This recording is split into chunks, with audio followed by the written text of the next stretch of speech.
Hey, what's going on, everyone? Welcome to another episode of Basement Radio Arcade Podcast. As many of you guys know, Brap. Wow, this is podcast 150. Holy moly! What's going on, Divine Matrix? Everyone in the live chat. Wow, I can't believe this is podcast 150. This is crazy. Time is flying by. Yo, really? 150? 150. What's up, Slomo? Yeah, man. Isn't that crazy? Yeah, man. Yeah. So, yeah, I went ahead and started the podcast, man. I knew you guys would come in and Stream in once we could. yeah, and we got people waiting, so I don't want to keep the good folks out there waiting for us, I feel too you. much I feel longer. you. So, man, you know what, Slomo? I'm telling you, I am debating whether or not I should change my PlayStation Network ID. Really? You know what? Are you gonna? Because I mean, yours is fine. I mean, it's Yeah, at least it's the same as your Xbox gamer tag. similar, So yes, similar, yeah, yes. yeah. So it's like like when I see your name, I'm like, oh, that's Enrique. Yeah. I know who that is. Uh, Although, interesting enough, and I was going to complain about this when we got live because I'm like, I don't really understand. Like, PlayStation seems to continue to keep they do good generally, all with games, Mhm. with making sure that the PlayStation community and their gamers are satisfied. But when it comes to like technical services, Yeah. technical IT stuff like this, they're always dropping the ball. So like, explain this to me. Why would you? And I work in IT, so this for Yes. me is Yes. just like this is egregious. Why would you make a change, a Mhm. networking change, Yes. Yes. and then announce it's live? You can do it now, but you can't. Like, Uh, what are you doing? Like, you don't go tell your consumers you can do something until it's done. Like, I wouldn't go talk to like one of my clients at work and be mhm. like, yeah, I fixed that. And then they go check it and like, no, I still can't connect to this network. Yeah.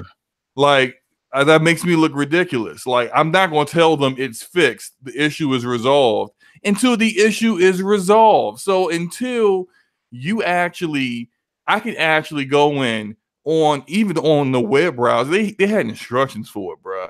Like, even on the web browser or on my PlayStation, actually do what your instructions say. You don't put that crap out. You didn't have to do that today. They could have did it tomorrow once it was like ready to go. But this is not ready to go, clearly. So Sony's funny like that. I mean, they clearly I mean, look, they're not a technology company. This is not their forte. So I mean, I think unfortunately this is what we get with them. It's not the yeah. first time where they've done something like this. And it's funny because I saw your DM and you're like, "Hey, I can't even change my name," and I'm like, "Wait a minute! Like, did they announce this earlier that you could do it?" Yep, I checked multiple times because I wasn't in work today. So like for me, it was like, all right, I checked But around noon but and it's I'm definitely like, today, though, right? well, I I mean, supposedly, I mean the day is almost over. So yeah. Mm, but I checked at noon, couldn't do it. Checked that yeah. I saw someone in the comments Mm-hmm. of their tweet saying they normally do this stuff, their updates at like 3 p.m. Central Time. So I'm like, Okay. all right, cool. I'm gonna check at 4. Checked at 4:30 because Mm-hmm. I was playing games, and I'm like, Mm-hmm. I still can't do it. So I'm like, this is weird. At 7, I checked again. I'm like, look, come on. Like, then the day is over. Like, at this point, your tweet saying you can now change your PSN ID. No, you can't. Like, when the full day is now over and you still can't do it, that's a problem. So I don't know what's going on. I haven't like seen any other like gaming media publications. I see them complaining a lot about all the stipulations. I'm pretty sure we can get into that about how it doesn't work with pretty much most of your PlayStation library. And you may actually cause some issues for you with certain games, Mm. maybe like a dozen games. They at least list those that they were aware of. But there are some out there that even brand new games, because there's a new game that's coming out that's saying that it may not work with your ID, your new PSN ID. It's just like, what? Like everything past, what was it, like April 2017 is supposed to be good to go. But this one game isn't. I thought they said May 8, 2018 and 17. No, according to Sony, April 1st, 2018. Okay, so according to Sony, games released after April 1st, 2018 are capable of handling your new identity. Right, that's what I thought. But not all games have been tested though. Yeah, with the new feature. But so they have tested. They have tested a good number of games, and guys like J Main on Press Start. J Main has been in their insider program, and he changed his ID, and he's been playing games under it since like November-ish or something like that. So like I spoke to him about a couple of games that I was interested in, and he told me everything was good on that front. And those games came out in like 2015, 2014. But then like say, and this is one of their in-house games, Uncharted 4. They listed it as there is an issue. Like you may have like your game, your name may not be listed under like certain statistics, like heads. You know how like it'll do a running counter. If you kill an enemy with a headshot, it'll be like, you know, you just passed so and so on your friends list. Your friends list, yeah. Yeah, it may show your old PSN ID or not show your PSN ID at all. If in that case, which I don't care about that. As long as I can play the game, I'm fine. But, right. Just the fact that, like as I said before, they came out with this. They said it's good to go when it wasn't, and here we are. I mean, it may be fine now, but as of 7 p.m., their website wasn't allowing you to do it, and your actual PlayStation did not have an update to do it. So I'm just like, the friends list went down around like 4 o'clock too. Like this, they were having some server issues.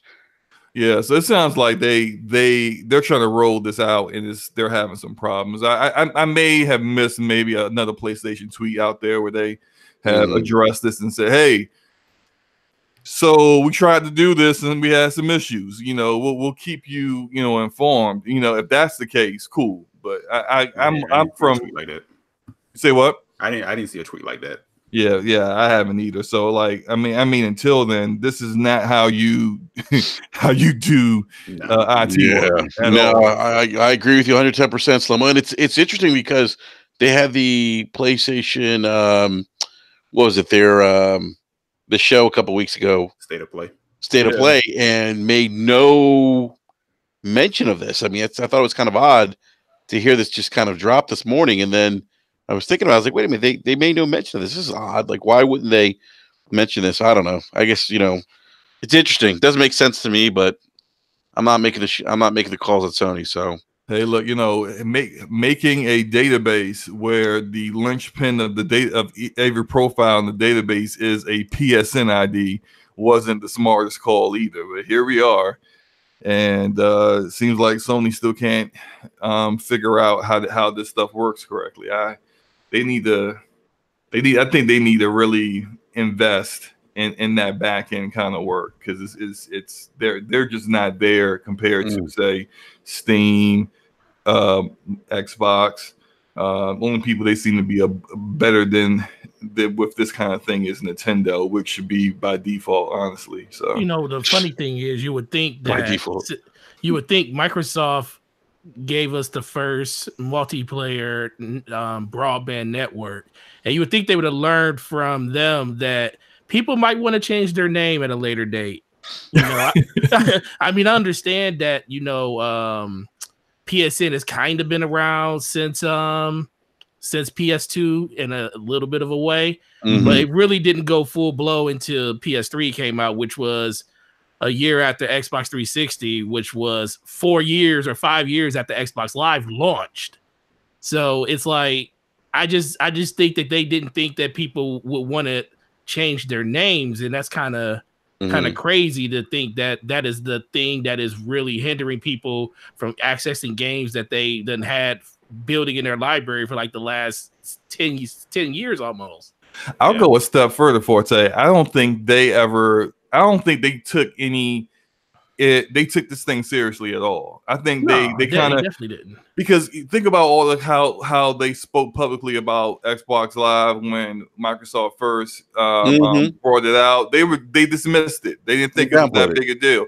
Then they realized, oh, well, this is actually kind of catching on and being popular. Let's do our own thing. And we saw, but they knew it was a big deal, man. But they just needed to downplay it. No, they've been like you guys. You hit it on the head. I mean, you go back to the PS2, it was like afterthought stuff for them because they had the adapter and the whole nine, and even then you could tell they weren't taking online serious, right? In that regard, they kind of looked at it. People like to, almost like the Nintendo approach. Like people like to play like co-op at home and this and that, and which is just weird, right? So it's like when they had to finally get it going, it's like they put their foot on the gas. I think a big part of it is what Forte is saying is like they rolled it out. They didn't really think about the fact that people may want to change their username at some point. Plan. It's like, we got to get this going. We got to get this going because it is popping now. It's popping, so let's do it. And I was going to ask Slow Mo, being that he kind of deals with some of these things.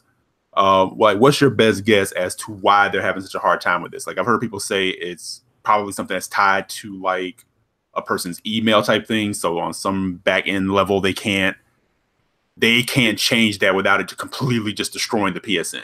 Yeah, it kind of comes down to it's basically like database administration 101. Like anyone who went to school for this would know this isn't how you set up a database, and you need to have a database when you're storing people's profiles, people's information. And I don't know who did this for them initially, and I kind of feel like it's my speculation. They just pointed to the first guy they had on staff that had somewhat of an idea of what needed to be done, was like, get it done. And Steve, you're gonna do it. And Steve was like, oh shit, okay, I got it. You know about routers and shit, right? Yeah, you're gonna do it.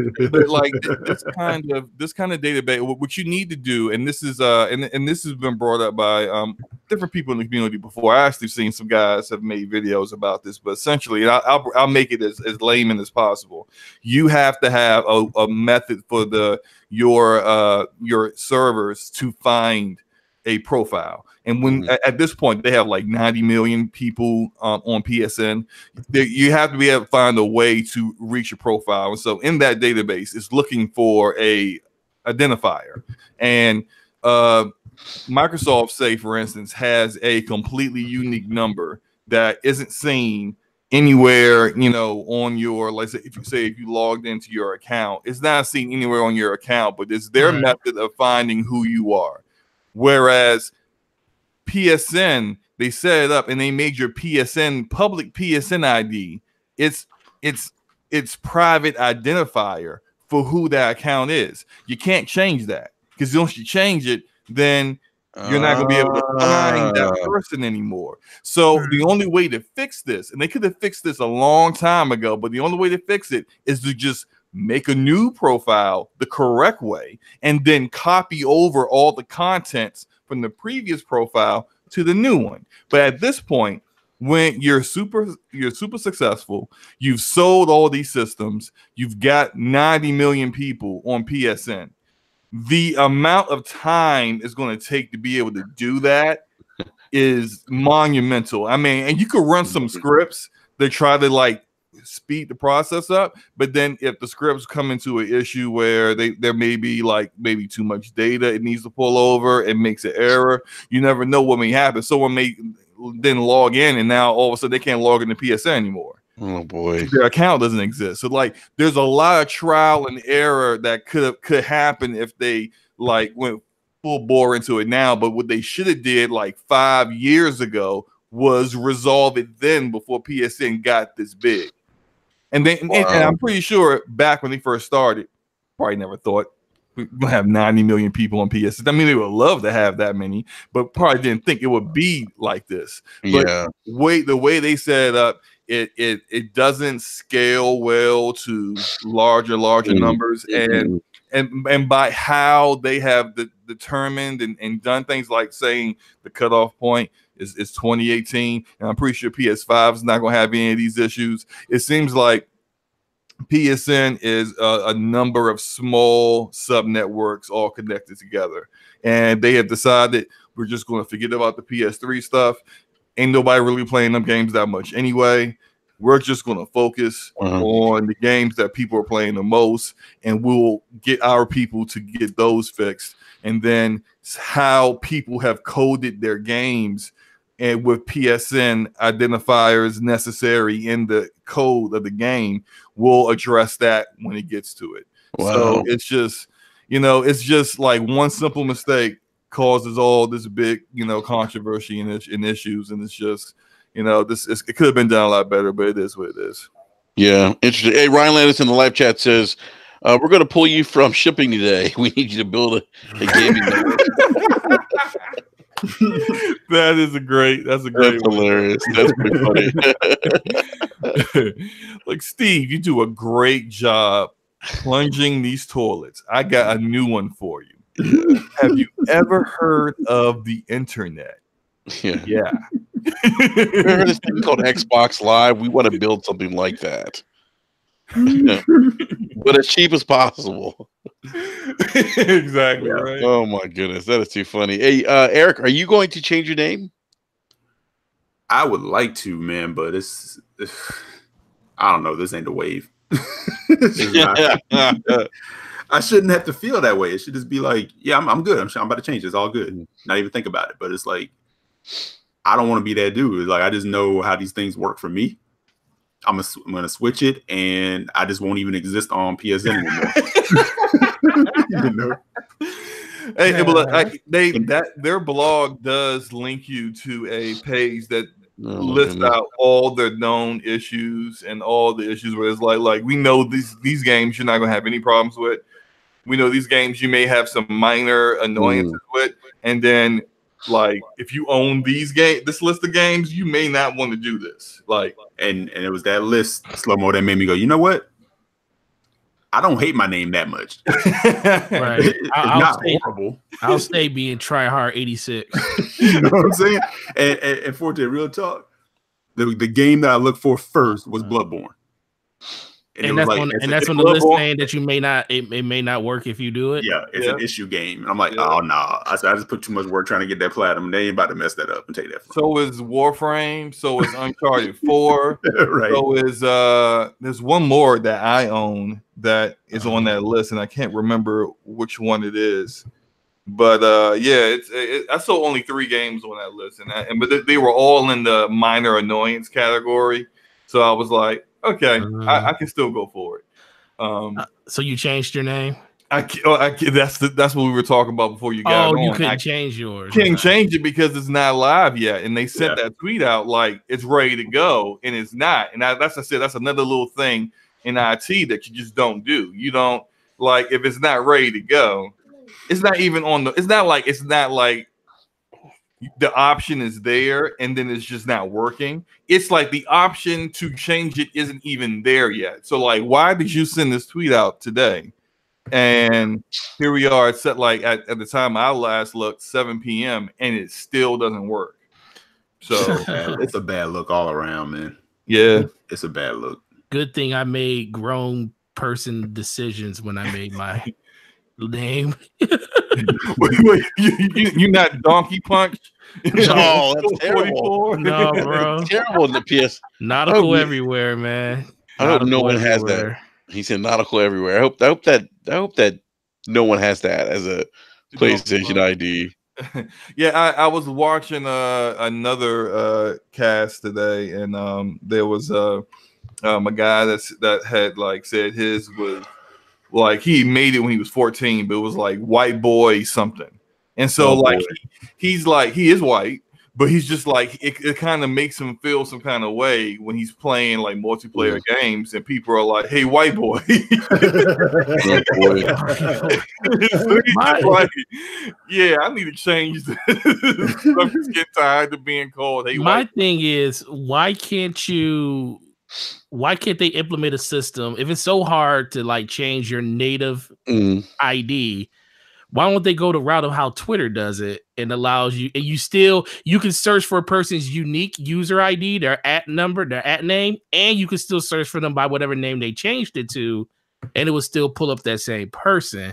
and then just make it so that all games they play in, they have an option to pick what name they want to be their header name, because they do that now. But the only problem is it still doesn't. If you search for somebody, you can't search for them by the name that they go by. You have to know their actual ID name to get a hold of them. Mm-hmm. Yeah, and that's the thing is that Twitter created their stuff correctly, and Sony didn't. And so that's why it all comes down to, at the very beginning, how they designed this to work, and they didn't design it to work with any implication at all, bro. of changing a name. Together. Yeah.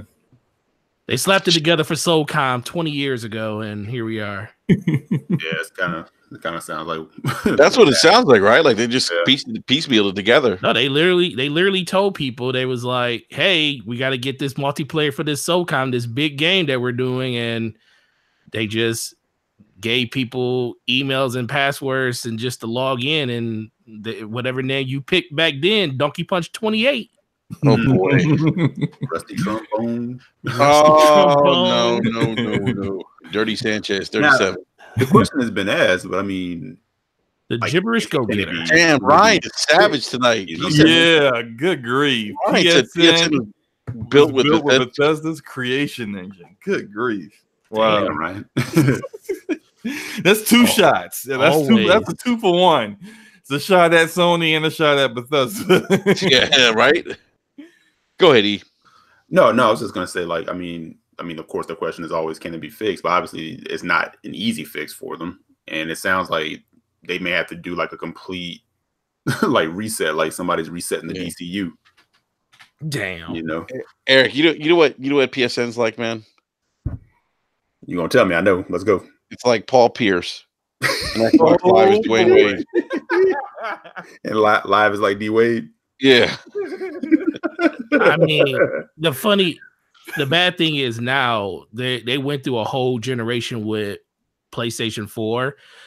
If I was them, and they knew this was an issue when PS4 came out. They knew the whole infrastructure about changing names, because this is the first time. This was even going on during PS3. People wanted to do that. Yep. They would have been smart to just tell people, just like they snuck it in during "this is how you share your games." They could have snuck it in there and said, "Hey, if you want to use your old PSN, this is what you'll still carry all your stuff over. Your trophies will still carry over.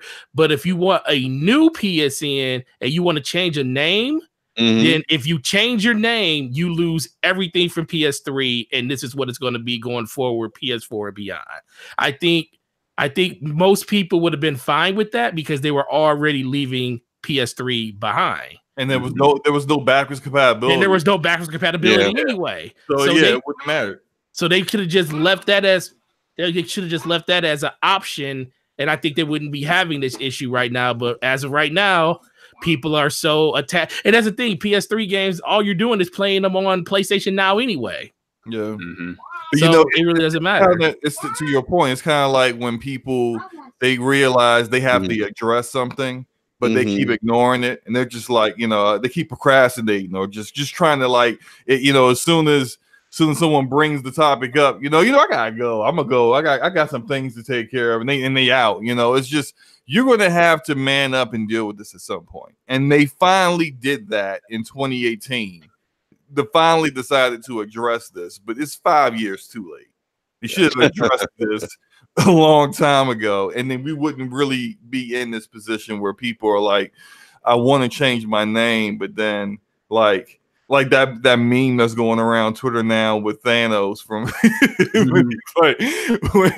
when it's got Gamora as a little girl, the scene from the movie where she goes, did you get what you wanted? And he's like, yeah, how much did it cost you? And it says everything.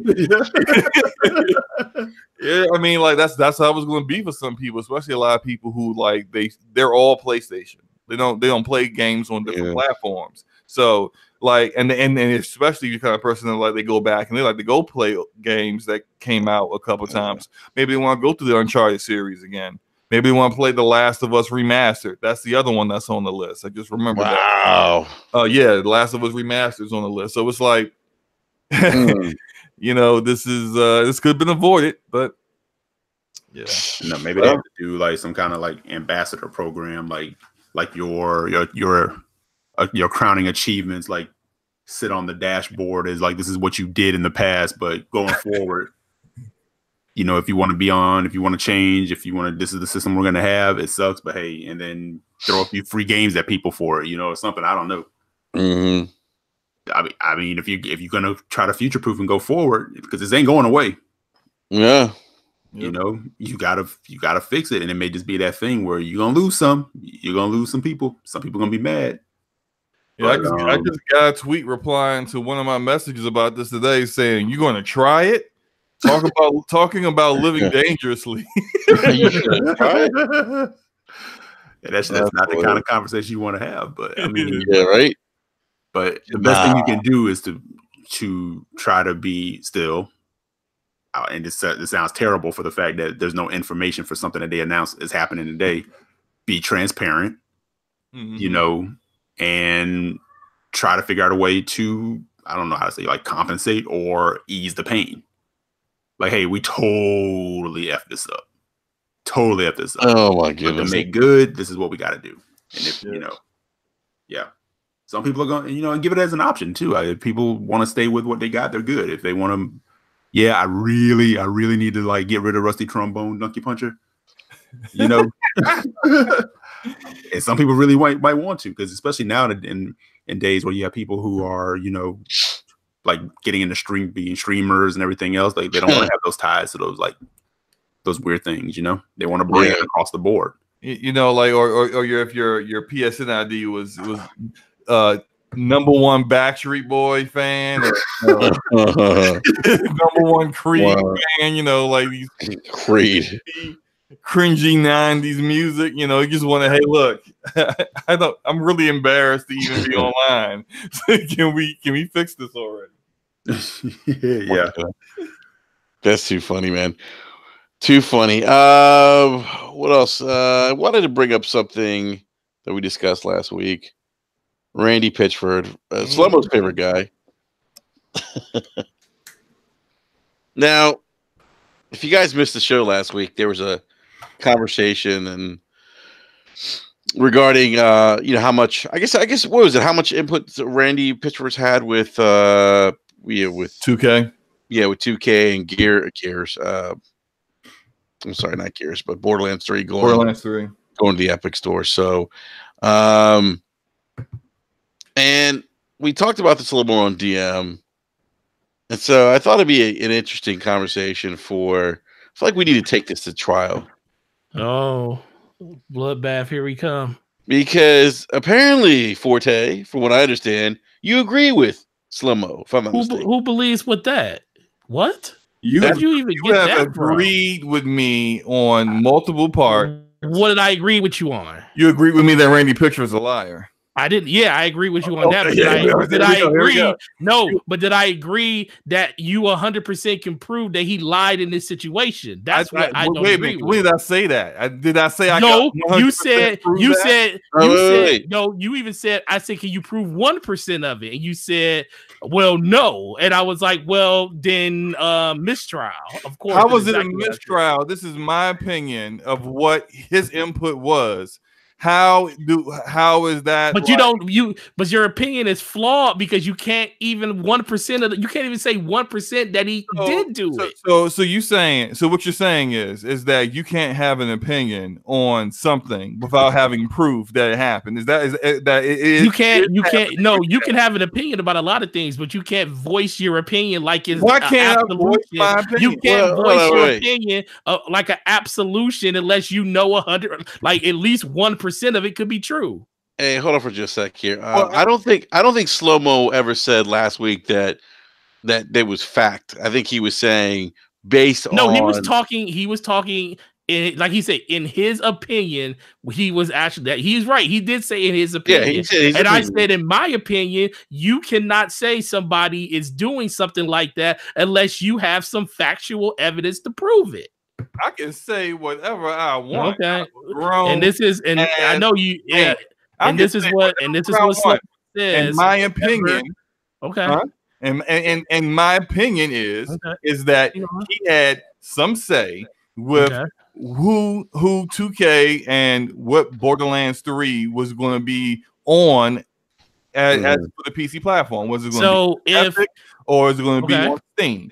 Well, he's not on this. But is he? Go ahead. I mean, he's not happy right now because he tweeted out, I think this week, that because basically there's been a lot of backlash. Kind of give you guys an update from last week's story too.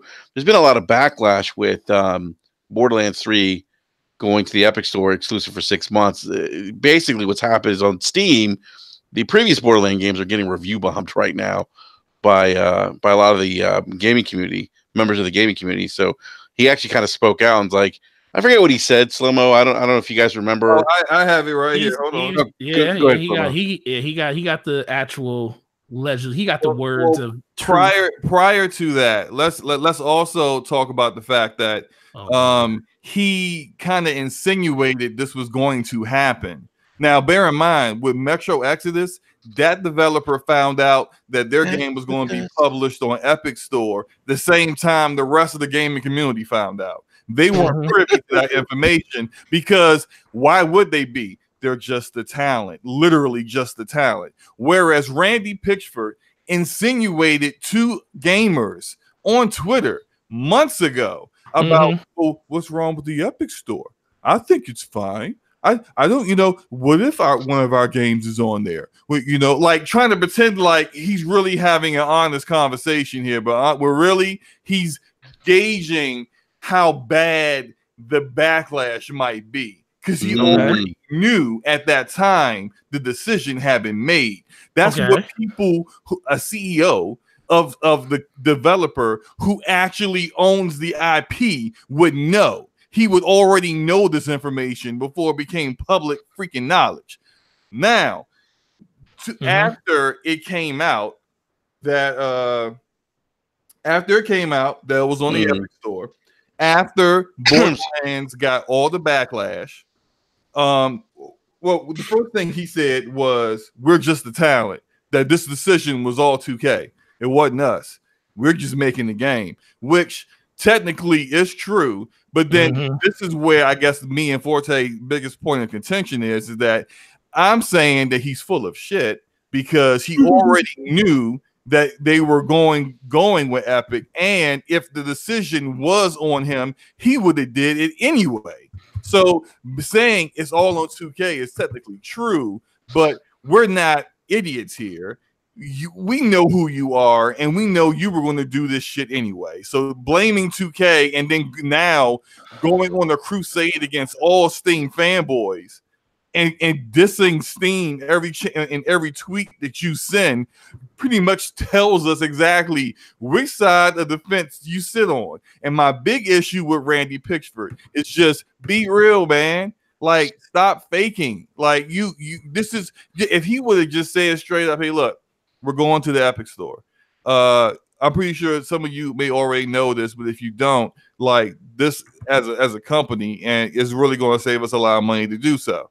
So we're going to make the decision to make more money off of our game and go with the Epic Store. If he would have said that instead of saying, hey, it's all on 2K, knowing damn sure 2K will never respond to anything. If he would have did that from the very start, I have no problem with anything that he's been saying. But he tried to pass the buck, and then when Steam users review bombed his old games, he showed his face. He showed his real face. And I'm gonna repeat these tweets for you guys so you see exactly what Randy Pitchford is about. Ironically, this is Randy, and he's talking about review bombs, even though he either was unaware or completely ignored the fact that Valve tried to address review bombing weeks earlier. Ironically, that this misuse is possible and that Steam has no interest in correcting this misuse makes me kind of happy about 2K's decision. What decision is he talking about? The decision to go with Epic for Borderlands 3. He's happy about it. And makes me want to reconsider Gearbox Publishing's current posture on the platform. Another tweet from Randy, as he's talking with people, Why does a store even need a review system? I like stores that do curation. As a customer, I strongly prefer curation over free-for-all. If I ran a store, I will only carry products I want to recommend, not let anyone put anything they want into my store. He gets a reply from a PC gamer. If you are truly a consumer, you must understand the value in a review system. I think you're a nice guy, but I also think you aren't arguing in good faith. Randy's reply, who's arguing? I'm telling you my preference. User reviews exist on sites like Amazon where literally any piece of shit product can be listed. Similarly, I love will it. allow nearly any garbage piece of trash software onto their store. Same for mobile app stores. I want a curated store. Who has a curated store, guys? Epic has a curated store. Why is this even a debate? We know damn well what Randy Pitchford means. We know damn well where his preferences are. And literally the only thing that Forte can say on this is, well, you know, the publisher. That doesn't mean anything. No, whatever. Okay. Forte, do you not have a rebuttal? Look, man. This all still comes back to the thing. And I never argued the fact that Randy isn't a snake in the grass because he ruined one of my favorite franchises in the Alien franchise with that piece of shit that he put out through Gearbox Publishing, Alien Colonial Marines. So I don't really have any faith in the man when it comes to stuff like that, but I'm not about to rake the man over the coals for some shit that he may not have done. And that's the thing. May not have done is the biggest thing here. I don't believe that we can charge a man for some shit that he did not, that we don't know he did. Like, this is a perfect example. If 2K, if we all work for 2K and we were making a game and 2K came to us and we're on the board, we're the board of Gearbox, and they come to us and say, hey, we're thinking about putting this game on the Epic Store. What do you think? Randy could say to his blue in his face, like, you know what? Yeah, that's a great idea. You know, they're giving developers a bigger cut. You know, it's not as it's a curated store. Our game will show up at the top. That's a great idea. And then 2K will go with it. Also, he can say, I don't think that's a good idea. We'll lose a lot of money in market share because Steam is a bigger platform. Most of our people are used to the games being there. We're going to get some community backlash around it. But guess what? If 2K want to put the game there, they going to put the game there. It don't matter what the fuck Randy Pitchford says in the whole situation. Randy Pitchford is the head of Gearbox Publishing. He's not the head of 2K. He's not part of. He's not. Wait, hold on. I let you talk for your whole 20 minutes. Go ahead for it. Go ahead. Look. He's not the head of 2K, Take-Two, none of that. The biggest thing here in this situation is this. When this game, yes, does he look like a buffoon because he's up there trying to argue semantics and shit with people on PC gaming about why Borderlands and trying to convince them like going over to the Epic Store is a good idea? Yeah, I think he's definitely trying to play spin doctor because he knows that he already probably didn't know months ago that this was going to happen. And I think Slow-Mo's right about that. But ultimately, it comes down to, does he have the final decision to put that game there? That's the thing. So Slow-Mo wants to say that, Randy Pitchford had a really good, he had part of the decision to say that this was going to happen. I'm basically saying, unless you can tell me that this man was part of the decision-making process and they said, hey, you know what, Randy, that's a great idea. We're going to go with that. Then you really can't blame this man for that. And then you also got to look at it. Where is all the Gearbox Publishing games going? They're all going to Steam. The fact that he had to come out and say that I have to rethink all the games that we're putting on Steam and where we're going to release those games, let you know that he still has a relationship with Steam. Hold on. If it was if this was all his decision, wouldn't all of the publishing games for Gearbox Publishing go over to the Epic Store too? Not necessarily, considering that his latest release, something is it Right is Rain? What is that? Something Rain 2. People have been talking about it. It's like it looks like an indie game. It actually looks pretty good. Something, but they showed it at their presentation, and it came out last week. That's already like, I don't think Randy's dumb. He's not going to be dumb enough to do like, we already have it on the Steam store and we're going to snatch it off Metro Exodus style and put it on Epic. He's a smart businessman. Randy is many things. He's many things, but he's a smart businessman. Like I don't think he in this game is a small unknown. I mean, it's not really an indie title, but it looked like an indie title. It looked like Gearbox ain't got that much money. I don't think they put that much money into it. Regardless, it would kill this game's good hype is getting from so many people who've been trying and saying this game's great. But literally, the games that they're publishing, Risk of Rain 2 is the name. Risk of Rain 2. That's it. Out of the games they're publishing, Risk of Rain 2, and the game that the cartoon guys Rick and Morty are making, that game. Those are the only two games that I know of that are coming out this year that they're publishing. And I don't know if the Rick and Morty game is still going to Steam or not. Only one I know for certain that's going to Steam is Risk of Rain 2, which is already out. So the rest of those games are and the way he been talking all this week, shoot. I mean, but he has the final say on where those games go. So we can say that with 100% certainty. But the thing is, all of those games, as of right now, have Steam logos on them. When Borderlands got announced, when they finally showed the actual trailer and it wasn't stuttering all across the stage, at the very end of that trailer, there was an Epic sign on it. Are you 100% certain every one of the games they publish have not already out? Because like stuff like Hello Neighbor has been out. We Happy Few has been out. No, I'm just talking about the ones. Yeah, I mean the ones not the ones that's already out, but the ones they announced on their stage. I can't remember all the ones they announced, but all those like 6 games. All those games had Steam logos on them. So they did then. But that's what I'm saying. When they announced the game, it had a Steam logo. When they announced Borderlands, it had a Epic logo. That lets you know. So I would think if Randy Pitchford was the type, like you said, he's a smart guy. So you would think if he wants to, if it's all about the money, like you said, he wants to cut that money. He wants to get all that money. Why wouldn't all those games be published under Epic? Look at the chat. What? Irrelevant native. I don't know what you're saying, but you're wrong. That's fine.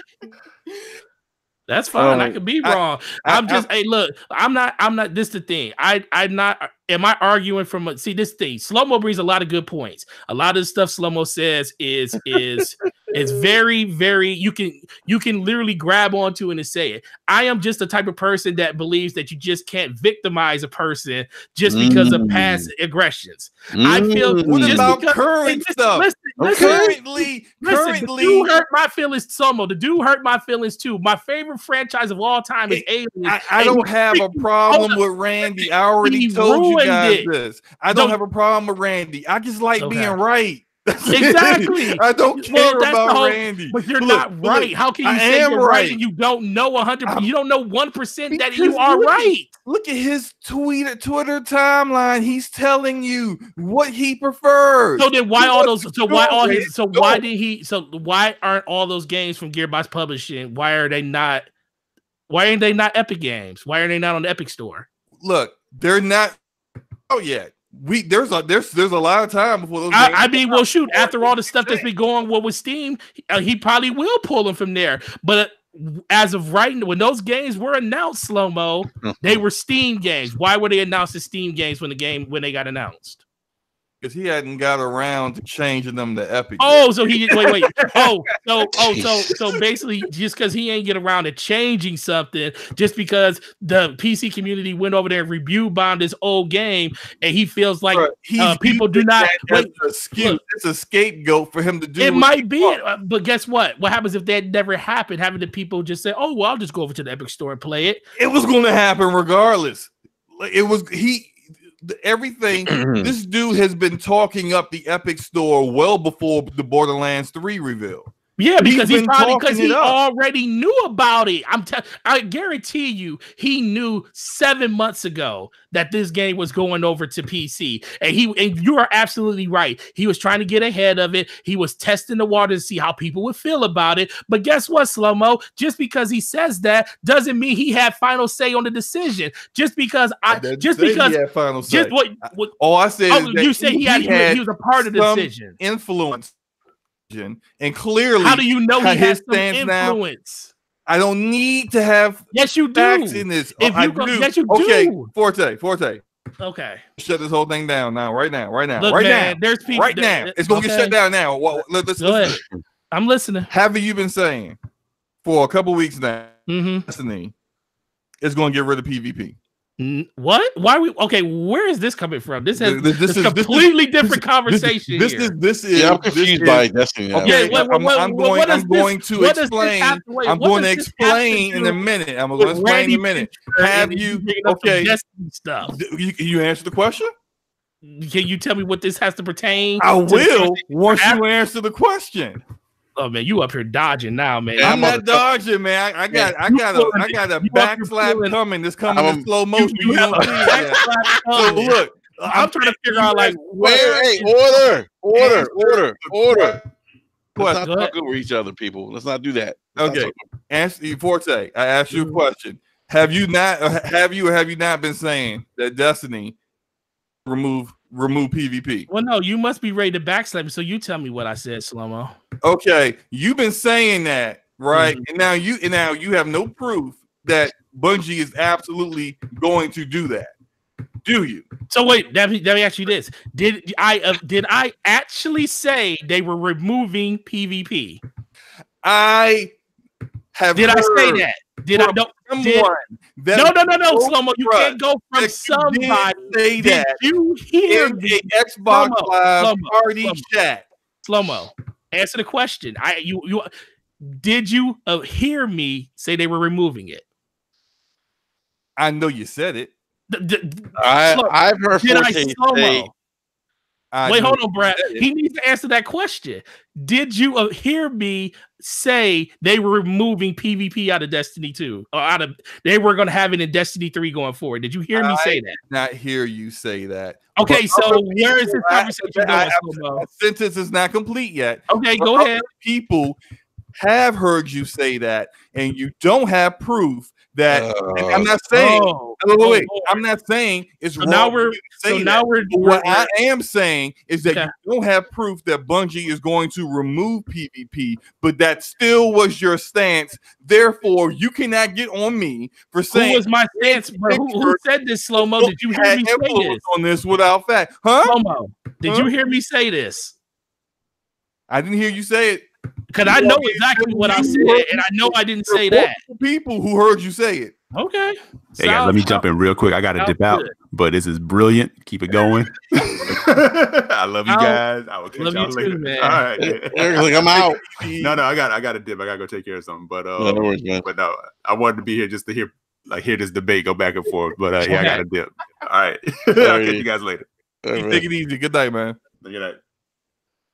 So. Okay, so let's since you want to roll down this same thing that you know nothing about because you didn't even hear what I said because you're putting words in my mouth because you're listening to what other people tell you and we're just gonna wait. I'm confused. What does it have to do with Randy Pitchford? That's what I'm trying to figure out. I was trying to explain that, but he kept talking over me. What it has to do is that it's essentially, although it's a different subject, it is basically the reverse of his argument. He's saying that I can't have an opinion about Randy Pitchford and what I believe Randy Pitchford did, but I don't have any facts to back that up. He's saying I can't have that opinion. I can't say that opinion out loud, but he has an opinion about Bungie and removing Destiny PvP.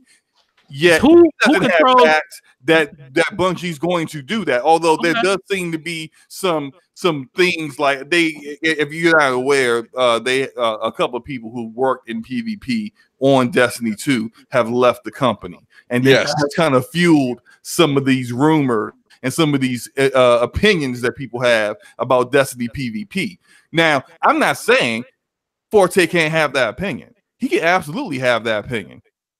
I agree with it. But for him to say, I can't have this opinion with no facts, when he has that opinion with no facts, let me ask you something slow-mo. Let me ask you something slow-mo. Okay. So let's talk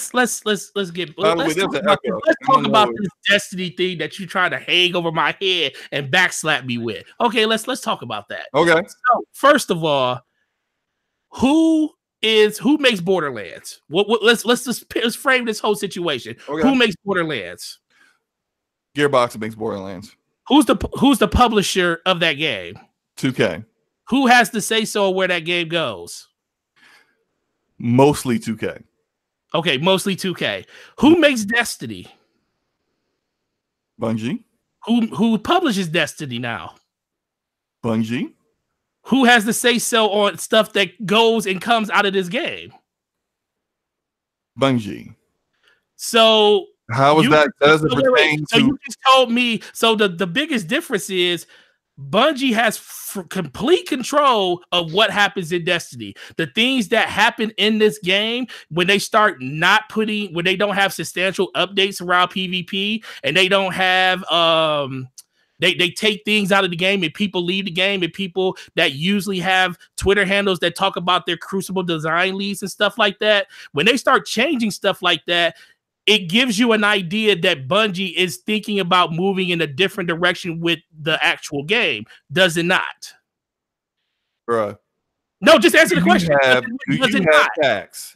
Does it not? Do you have any evidence? But did I say they were removing it? I didn't say they were removing it. I just asked you, would that give you the pause for cause to wonder what's going on with PvP and Destiny? Would that not? It would.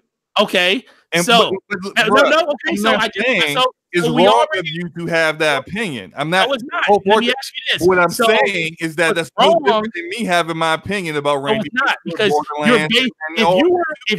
if your whole argument was based on 2K putting this game and 2K being a snake in the grass, and this was the other way around, you would absolutely be right. But Randy Pitchford has no say where that game goes. Ultimately, Randy Pitchford is a peon when it comes to where that game goes. If 2K wants that game to go where it's going to go, 2K owns the rights to that damn game. So that game is going to go to the Epic Store no matter what the fuck Randy Pitchford They don't own the rights to the game. They own the publishing rights. They own the publishing rights for the game.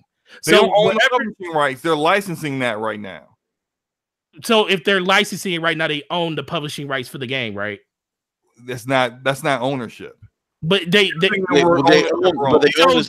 Activision doesn't own Destiny, but they own the publishing rights for Destiny 2.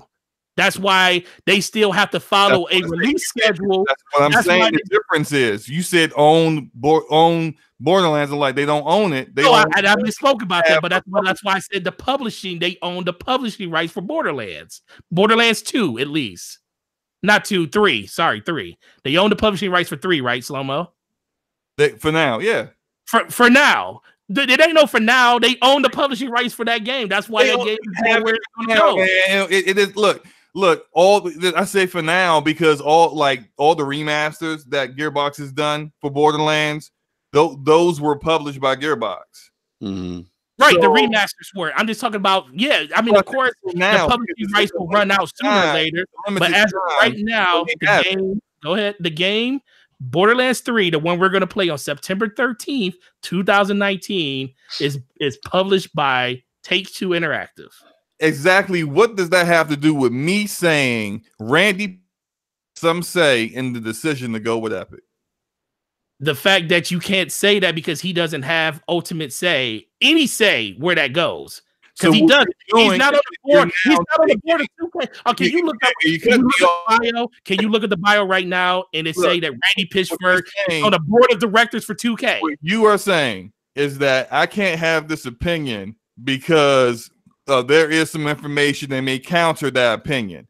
Whereas with your opinion with Destiny, there is information out there that counters the opinion they are getting rid of PvP. Yeah. Oh, you know why? You want to know? Wait, hold on. You want to know why there's information out there countering that they may be getting rid of it? Because they actually came out and made a big deal and said, "Hey guys, it's been a lot of conversation out here." And Bungie came out on a live stream and said PvP will still be here. That's why.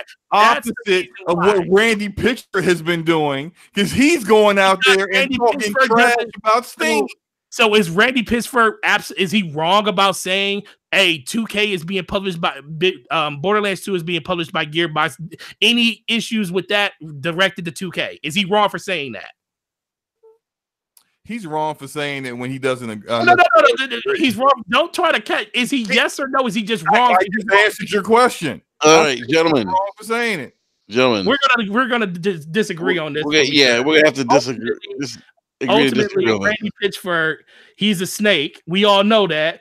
But guess what? I just believe in due process. I don't want to see. I'm gonna Slomo. You can do some shit. I'm gonna defend you until hell, water, and grave, and every damn thing. But guess what? I'm not gonna let nobody drag you through the mud on some shit that I know you 100% can't. They can't prove against you. And I feel like that for everybody. Okay, before I say that's because you know my character a little bit. Hold on. I don't know a lot of people, but I'm not about to let somebody get raked through the coals just because a person wants to do it. But Forte, if you had already known for a fact that in business dealings, people over, that in business dealings I screwed customers over, I screwed publishers over, I screwed all kind of people over. I got questionable porn on my USB stick that I'm leaving at medieval times.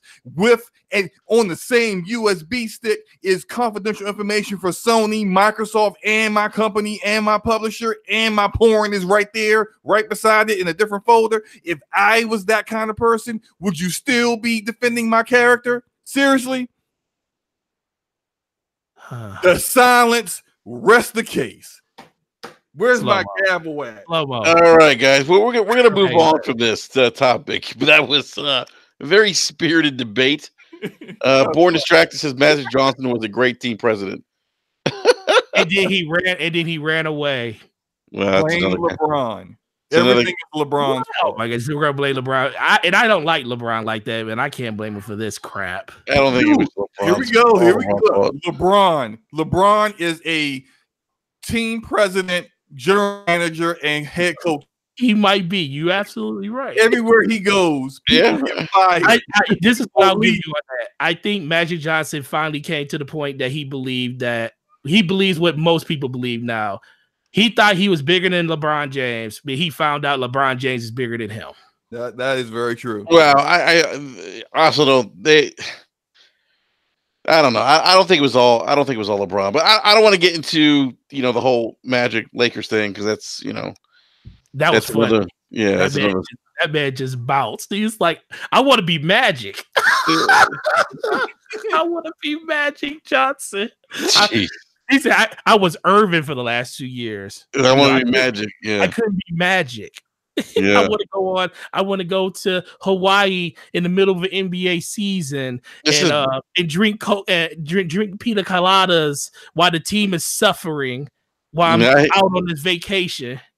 Oh my goodness! Jeannie Buss has to find out that I'm in Hawaii through a tweet in the middle of the season because she thought her president and GM was at the stadium. He really wasn't there. Magic was in Hawaii instead of in LA.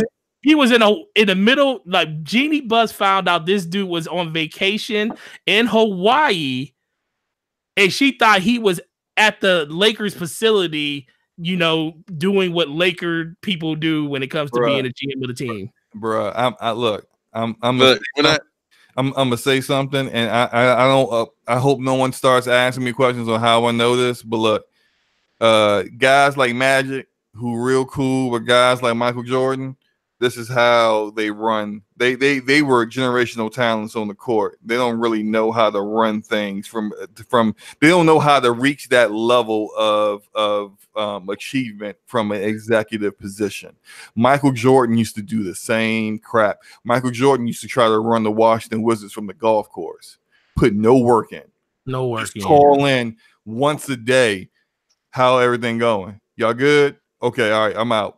I'm on hold 9. Like that's how he ran the Wizards, and you saw how that turned out. So look, I'm not saying I just want to see people use the same energy that they used on Mike McCarthy for the Packers when they said, he was getting massages before practice when Magic Johnson was out of the state, completely out of the state. All right, let's what? Wait, hold on. Last thing.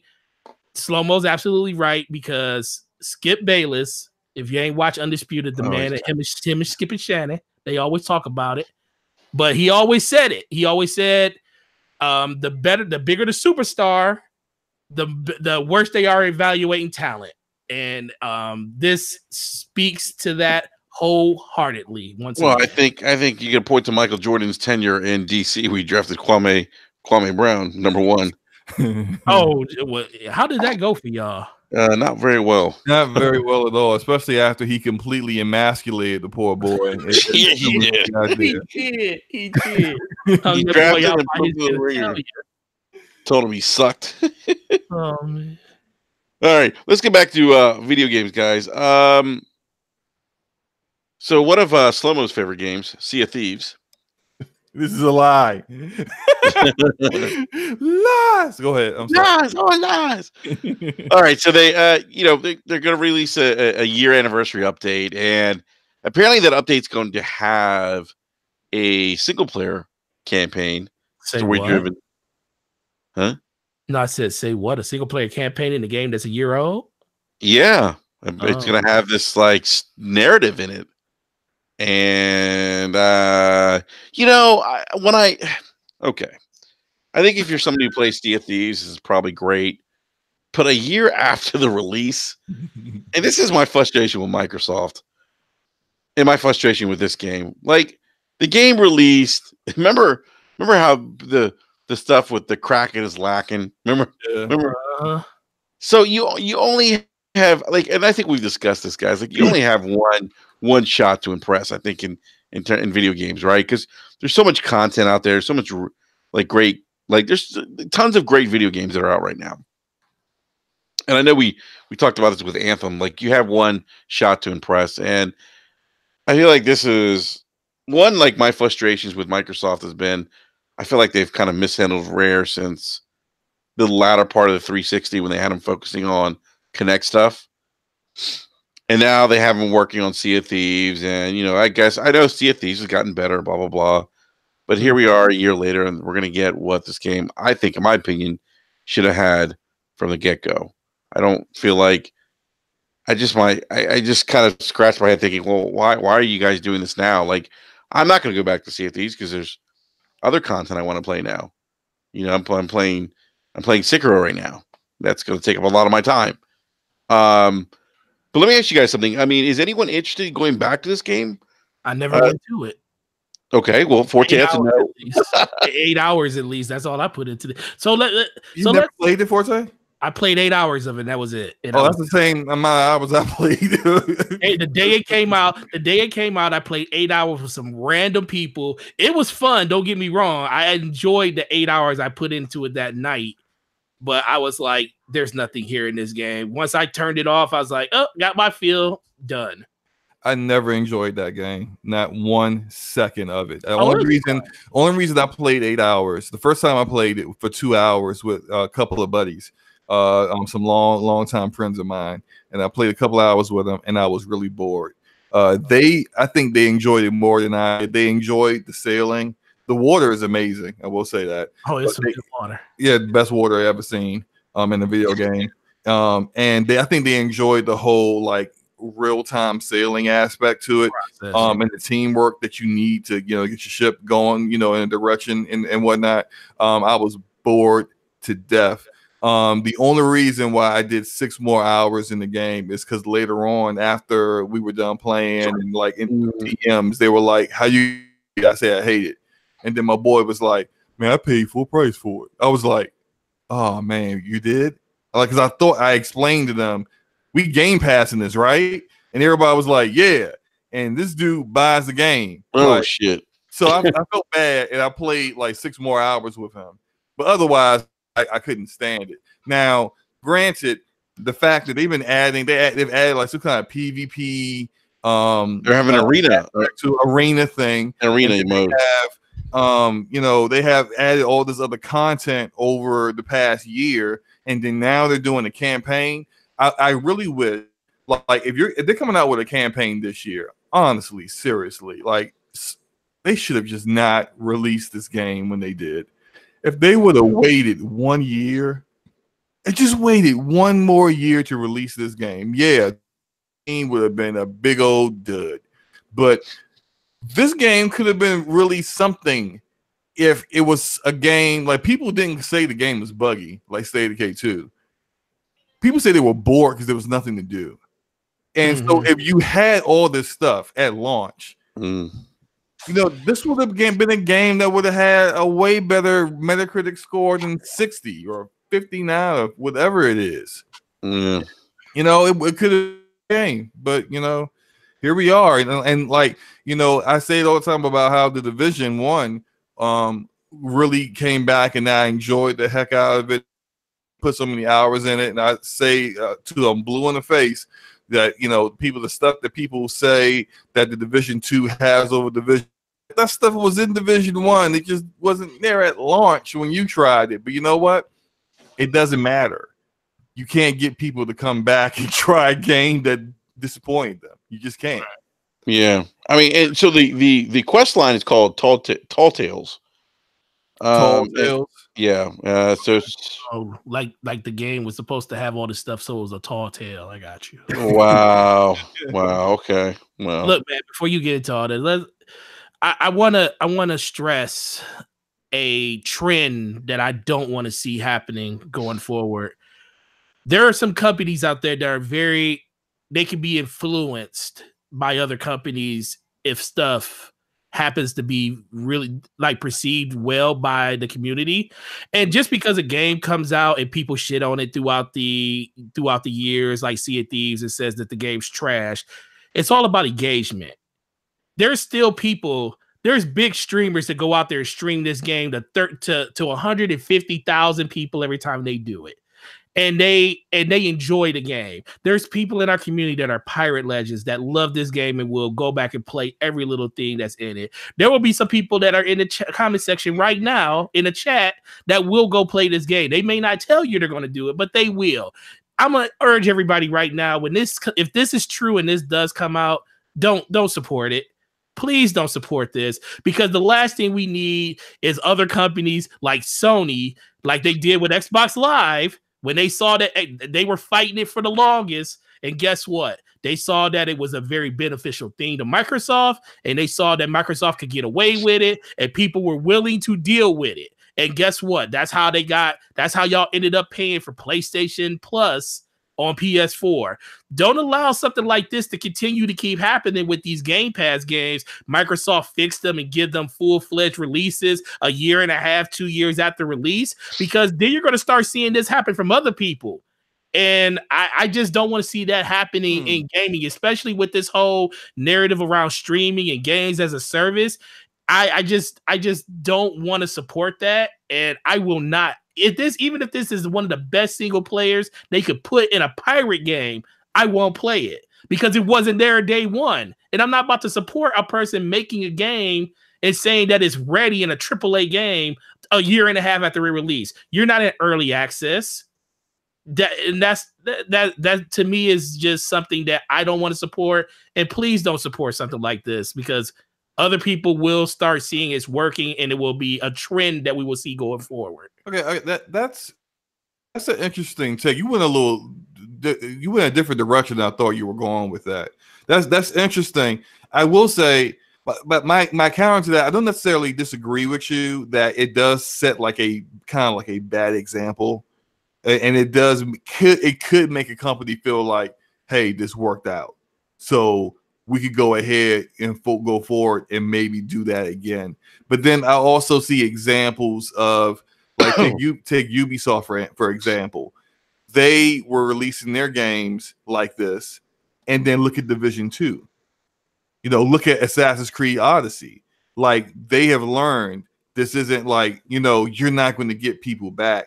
This isn't like, even though some people stayed, but they've learned, like, this isn't how you should release a game. We have to do better. I also can see a potential where people don't play this. The people who do want to play it, honestly do want to play it, don't play it, like you say, then Microsoft could look at this and say, well, you know what? It didn't work. And we're not going to, like, not actually using that as an example to make sure that's there at launch, but then just not doing it at all next time. Exactly. Yeah. But no, I'm saying they don't do a campaign at next time because this campaign didn't work. And they use that as the example as this is why we didn't do it the first time, because this didn't work. And then the next game will die because I won't support that either. That's just how it needs to be. I mean, the biggest thing is, and you're absolutely right, Slow-Mo, but the thing is, Division, Rainbow Six, Assassin's Creed, those were full-fledged games when they released. Now, the problems with those games was just the content that wasn't a long enough tail for people to play. Like, even with Assassin's Creed, people just got tired of the old formula. They got tired of the way not Odyssey. Unity really messed up everything when it just came to all the glitches the game had. That was the down point for Assassin's Creed Odyssey. Division was a full-fledged game. The problem was there was no end game for people to enjoy past the initial launch, and people had issues with that. But I'm not talking about they just can't. I'm just talking about you can't put a campaign in a game a year later.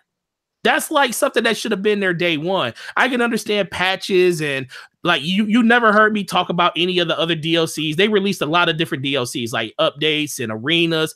I have no problem with that because the game is a service. But when you start saying I'm going to add a campaign to a game a year later, that's a problem. Why wasn't that there day one? You know what worries me, Forte? It's almost like this mindset of, you know what, I'm gonna pay full price for a product that's not complete because it's games as a service. It's going to evolve. It's going to get more content.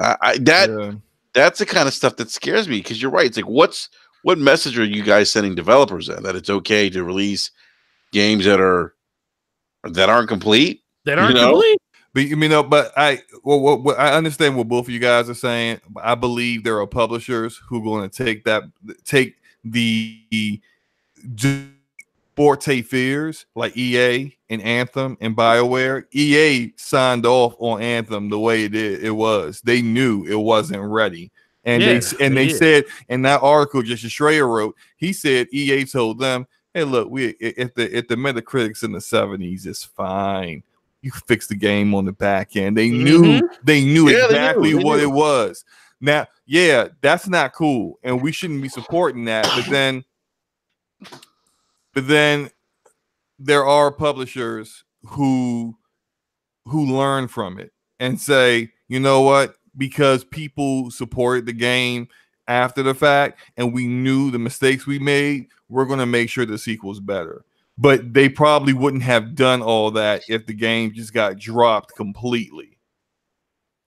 That's what I'm saying. Like, I'm saying, play. If you want to play the game, play the game. If you are into Sea of Thieves, you see whatever they're going to show on Inside Xbox next week, because apparently they're going to show it there.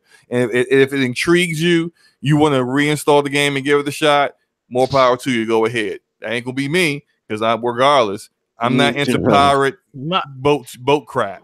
So that's not me. But like I said, my biggest thing is this.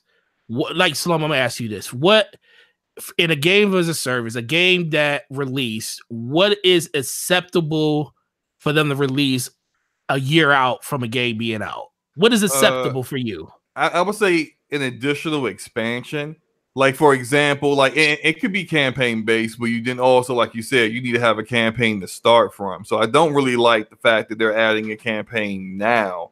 But right. if it was like an additional expansion with more story missions later on, like for example with Dragon Age Origins was this huge, amazing in my eyes RPG. A year later they released an equally amazing 25-hour Dragon Age Awakenings expansion. Like that's the kind of stuff that I'm into. Like when Gearbox does with Borderlands, and they already said it. If you look at the deluxe, super deluxe edition, they're gonna have 4 DLCs. They're doing Borderlands the same procedure, the same way they did the previous 2, which was drop the game, drop 4 DLCs within a season pass, and that's you completing all the content for that game. That's what I like to see. But I kind of don't think what Microsoft did with Sea of Thieves is the same as like EA and Anthem. And the reason why I don't think it's the same is that I don't think Microsoft even looked at it the same way EA did. I think Microsoft actually believed that people would enjoy this the same way people enjoy Minecraft. It's just a big sandbox thing. You just go in and have fun. That was but that's no, and I agree with that. But my biggest thing is, like you said, people enjoy the game.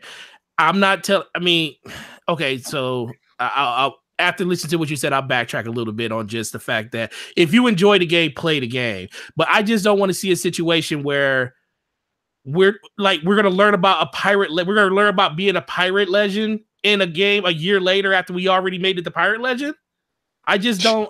I just don't. Yeah, it doesn't look right. And I don't jive with that. And that's the one part that sticks for me. I am all for games having DLC at the release when it comes to story campaign stuff, because most of the time, that story stuff that comes in those DLCs is better than the main campaign. I mean, Witcher had some of the best story DLC I ever played in my freaking life, and it was in some parts better than the full game that released. And that is one thing that I just don't want to see in a game like any type of game that they just released like this. A game should have a fleshed out narrative and story from the beginning. Even think about it. Even a game like Apex Legends has a story to it. There's no single player, but there's a backstory to all these characters. If they decided to add a story onto it at a later date, like add a single player person to the game, I'm good with that. You know why? Because they have a story built around these characters. They're just going to flesh it out in a game later on. Plus, this is a game I don't have to pay for. I can just get into this game for free. And then if they want to give us something later on and charge for it, I'm good with that. Overwatch did the same freaking thing. I just don't want to see go ahead. That was part of my problem with Sea of Thieves. $60. Like what? What? $60 for what? What am I paying $60 for? Like $60 and people gonna say I played it in Game Pass. Well, you still pay for Game Pass. Yeah, but Game Pass, you should not use Game Pass as an excuse. Because then you're excusing, to me, in my mind, you're excusing shovelware. Yeah. And I don't want Game Pass. I don't want Game Pass as a shovelware. Yeah, exactly. I have a question. This kind of brings up something I think I mentioned once when I mentioned this once when you and I, Enrique, were on Crossfire some months back. Yep. And all right, I'm really starting to. Well, it brings up a concern I have with Xbox Game Studios, the way they handle their developers. Now, back in the past, they had a tendency to be too hands-on, too rigid, and tell them, no, this is what you're going to make. You make it like this, and really not give the freedom that make it like developers wanted. Yeah, that's what they used to say. Yeah, and then that's how like Bungie left. They lost Bungie. They lost BioWare. But I think the Phil Spencer era is too hands off. I think it is very reactionary, and they don't give guidance when they should. I think being the publisher and the platform holder, you should give some guidance and say, hey, you know what? This doesn't really seem like you have enough content. I think you need to put a campaign in here somewhere.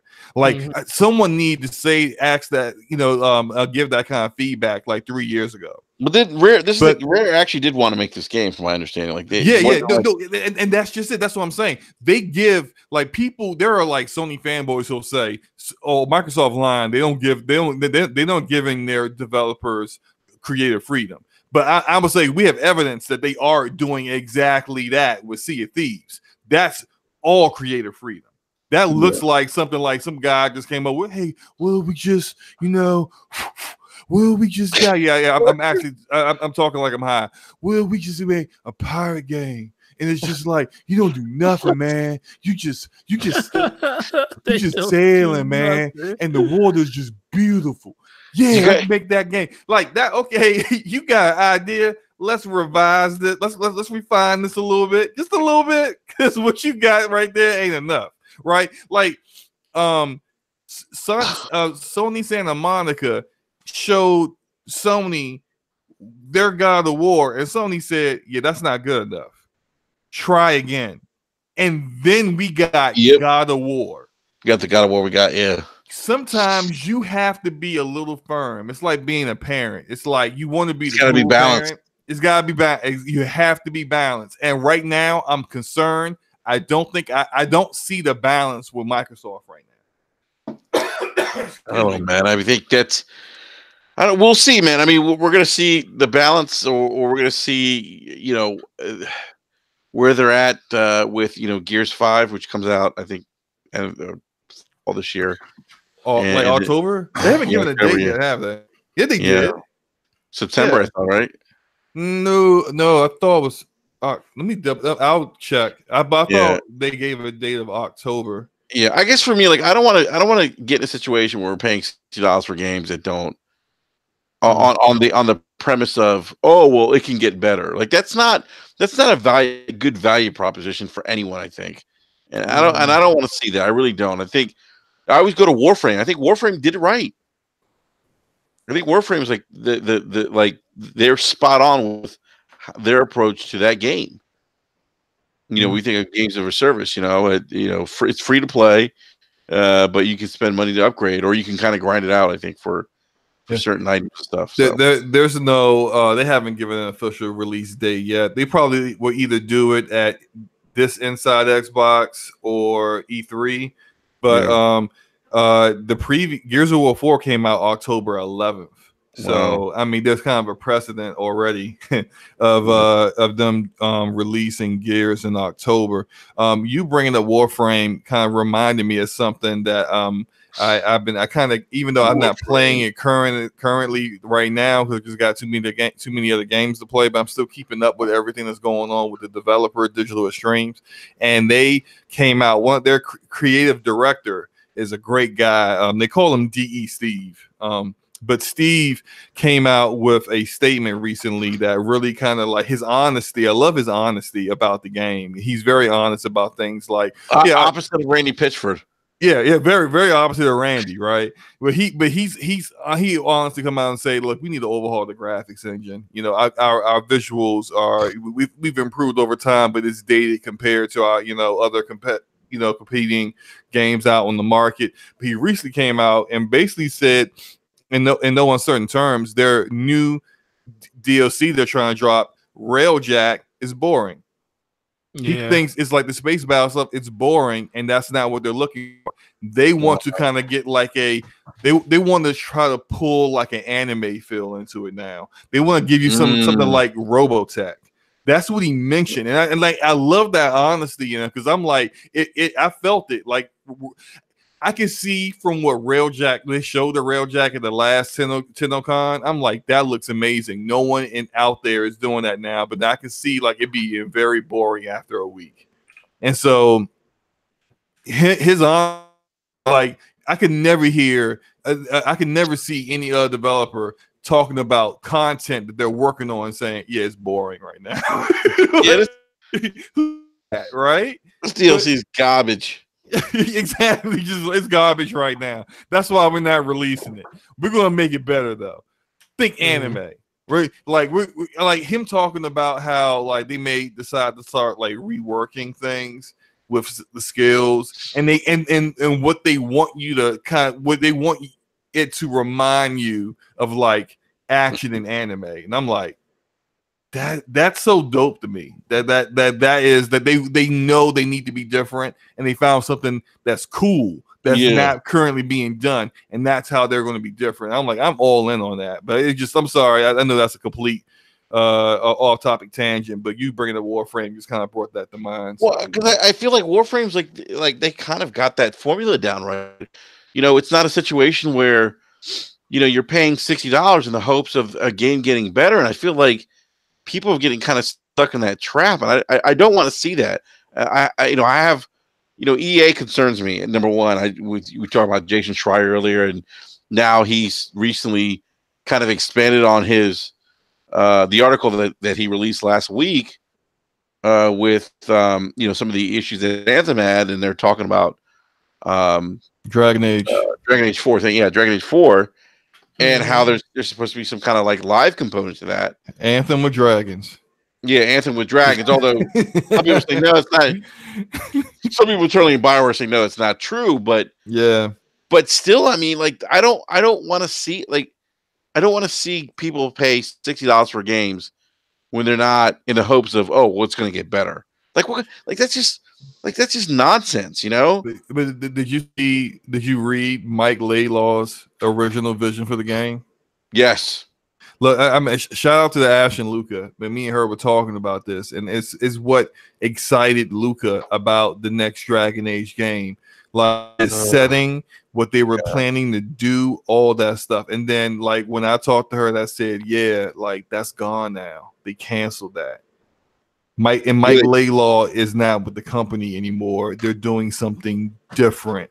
Well, like her response is just like, they're using the foundation of Anthem to build this game upon, and that to me is concerning a little bit. Yeah. I mean, I'm not sure it's going to be Anthem with dragons, but there's certainly going to be a live component to it, right? Yeah, and that's not what I'm looking for out of. And this is what really. Okay, I'm starting to get angry. Okay, because I'm a BioWare fan. Man. I'm a BioWare fan. I'm a BioWare fan. I'm a big Dragon Age fan. Like I read all the books. That's not their strength though. Like it's their strength is very narrative RPG or RPG type games. And like the article Jason Schreier said, he's like the one thing I kept hearing was like I forget what he said. Like they felt like the people that worked on Dragon Age they were like the RPG nerds. Yeah. I forget that like they are the quirky devs at EA, and they don't get the same respect. They don't get the same resources that DICE and Respawn and the developers of Madden and FIFA get, because their games don't sell like those games sell. They're not first-person shooters. They're not sports games. They don't have Ultimate Team whatever in it and making teams. Billions upon billions of dollars. Like the other games. Exactly. They're not seen in the same. It's not. But not every them like the redheaded stepchild. And so not every game needs to be like that. That's I don't know, man. That's why. Guess what? All the games are going to be like that, though. Unfortunately, but see, I don't want to see Dragon Age turn into that. Like that. That's why I'm that's what I'm mad about. This is a franchise that I love, the characters that I enjoy. I want a true like sequel after Inquisition and that Trespasser DLC that was fire. I want them to do the same exact kind of game that they had with Inquisition. I don't want Anthem with Dragon. It's going to be that, but I don't want them making it like an online only game or forcing in some multiplayer crap that don't need to be there. I don't care about that stuff. Give me the trademark good BioWare story. Don't know if you can do that no more because you ran off David Gator, and at least give me what I'm looking for. So, I don't know. Unfortunately, Slow-Mo, the BioWare that you're talking about isn't there anymore. I know, man. I know it's not there anymore. I know. Man. Don't say. You just make. I know they're not the same company no more. I was willing to hold hope. I think we all were when the whole news about Mass Effect Andromeda being made by the B team and Anthem was being made by the A team and all the other stuff. And then this article came out, man, it just said, like, who cares? A, B, B, C, D, or E. All of BioWare is screwed. Mm-hmm. And it's sad. And just like you are with Dragon Age, I am just like that for Mass Effect. And I was just hurt a little bit earlier in the process, and now it looks like, and then at least you did get a reveal. You know, they did show a logo on a black screen for the game that you want, but in the same breath, we find out that that wasn't even planned, and this was basically just to, you know, hold serve so they can basically say, hey, we know this game isn't going to perform when it comes to Anthem. You know, we know it has issues, but this is our ace in the hole to cover ourselves. Crazy though, is it's still sold well. I mean, well, it will do because it look, this is the thing about Anthem. Anthem is it is unbelievable that they came up with this game in 18 months. And it's sold well. The game itself did. Dude, I heard that the sales have dropped. They dropped significantly. Oh, I'm sure. I mean, obviously the long game's important here. But the thing with this game is this lets you know how that there is still some talent at BioWare. The fact that this game a year ago or however 2 years ago when they first announced it, they changed the name, they changed the direction. 16 to 18 months of development. They took flying in and out of the game multiple times. It was supposed to be a survival game. And the fact that we got what we got, and it was, there was bugs, there was problems with the game, but the game was fun. Me and Slow-Mo love playing the freaking game, no matter, even with all the bugs it had and all the issues it had. So the game was fun to play. So they actually nailed what they wanted to nail with the game they wanted to make. It's just the fact that they did it. They literally didn't have no direction in how to make this game on a long term. It's like they said they didn't know what they want to do with this game. The fact that they were sending out messages on Reddit asking like, "Hey, what are you guys looking for? Looking for Grandmaster 1, 2, and 3." I'm looking at stuff like that. Like, what do you mean? What are we looking forward to? You don't have a plan? There's no roadmap. So why are you asking us? It's not like the game has already been out for 3 years and you guys are trying to keep the games as a service thing rolling. So you're getting the community involved in the development, pretty much like how Division did, how Massive did with the Division Division fan base and stuff. This game literally just released, and you're telling me you're asking us what we want to see for something? Like, that's when I knew it was something wrong with this game. I tried to defend it as much as possible because I really loved the mechanics of the game. But this game is flawed in so many manners, and just the fact that this game was able to make it out the door is it's a success. It's a success that it made it out the freaking door. But this is man, BioWare, they put themselves in a really bad situation with this one. Even if EA doesn't clip them by the end of this, I just don't see gamers really gravitating to the next thing they make. I don't think initially. 14. I don't think EA is going to clip them because the game it's BioWare. Good. Well, that because it's BioWare. Yeah, BioWare is a much bigger dev than say Visceral. Oh yeah. And they're riding on those franchises of now apparently Mass Effect's back in the cards. Well, they can't clip. I mean, the reason they can't clip them is because if you clip them, who do you have left? They don't have anyone. Yeah, they don't. Way too many. Yeah, they have nothing left. It's just like EA is garbage. What did David Jaffe say to us? I forgot what he said about when we talked about like EA and Activision. Oh, he just talked about how the snakes in the pen and stuff like that. I mean, like I forget what words. I forget the exact word he used. Yeah. It was some foul language involved. Yeah, absolutely. But I just to say some positive things, I will say Mark Dara. Thank God. Dara's still there though. You gotta have hope, but Dara's there. God bless Mark Dara, because if it wasn't for Mark Dara, I don't think Anthem would have been able to be released. Hey, he was stepping in, and then also now he is in charge. He's now has switched over to Dragon Age, and he's the executive producer of Dragon Age. He's not going to be like, no offense to Don Warner. I'm pretty sure he's a nice guy, but the guy floundered for like 4 years without getting the game off the ground. That's not Mark Dara. He's not going to allow that to happen. JT. But some things need to happen here. Slow-Mo needs to take over BioWare. that's what needs to happen. I will take the job. Seriously, I will take the job. I'll take a pay cut. Hey, Slow-Mo, you know what? In the credits, I want to see Slow-Mo backslap. I don't want to see your real name. Slow black slappiest. Man, I would love to, I think I could do a lot better than what they've got so far. But look, I think EA needs to really reevaluate this whole policy of we must use the Frostbite engine. I'm sorry. If you don't want to license Unreal, at least allow them to create their own engine. This Respawn with Apex Legends is using the Source engine. They don't have to license that because that's the engine they were using for Titanfall, and therefore it's their own in-house engine. Imagine that their most popular game right now is not running on Frostbite. Like hello, McFly. Hello, McFly. You went home, McFly. Where's the light bulb at? Frostbite sucks. I mean, I won't say Frostbite sucks. It sucks for what they tried to use it for. The fact that they tried to send actual devs are saying Frostbite sucks. Well, it sucks because of the games that's because they're trying to shoehorn it into places. They're trying to use it. Yeah, go ahead. Because the fact that they had to send people from BioWare to DICE so they can help them troubleshoot and build the game let you know that the game was already in trouble. DICE built the system. They know they know the ins and out of it.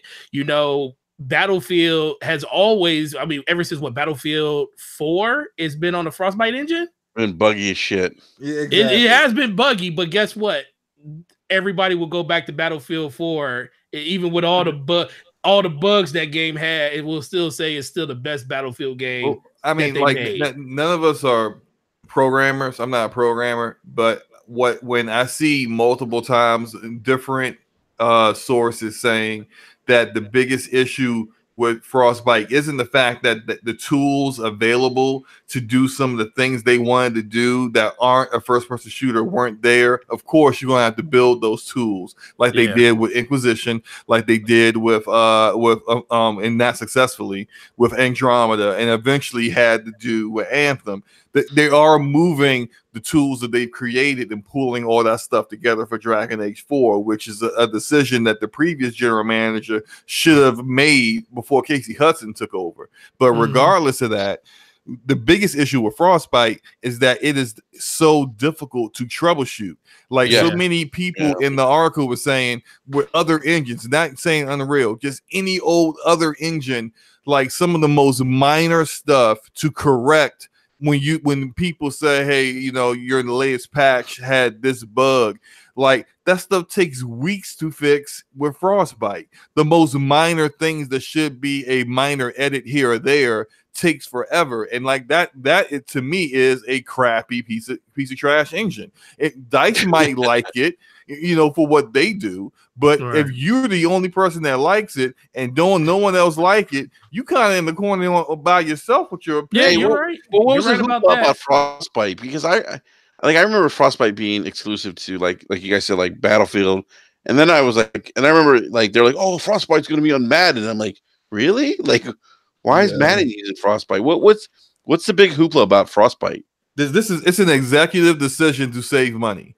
Instead of having to license Unreal or any other engine or waiting, the additional development time for your developers to create their own engine for a game, you have one engine for all of the developers under your roof.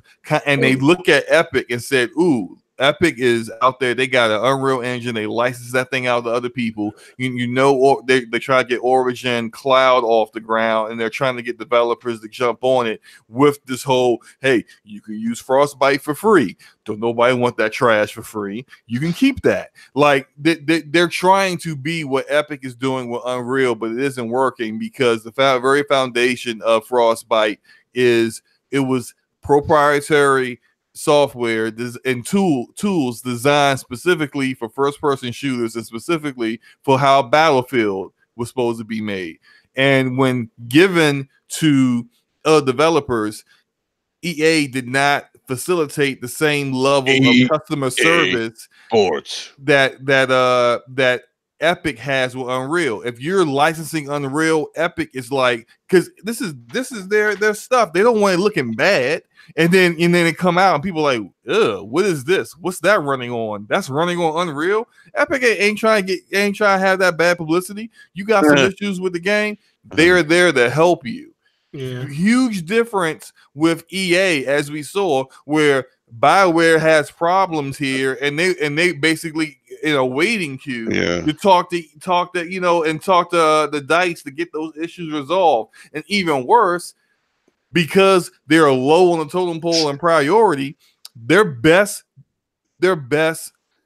engineers who knew how to use Frostbite the most were taking from Anthem to go help them get FIFA ready. Yep.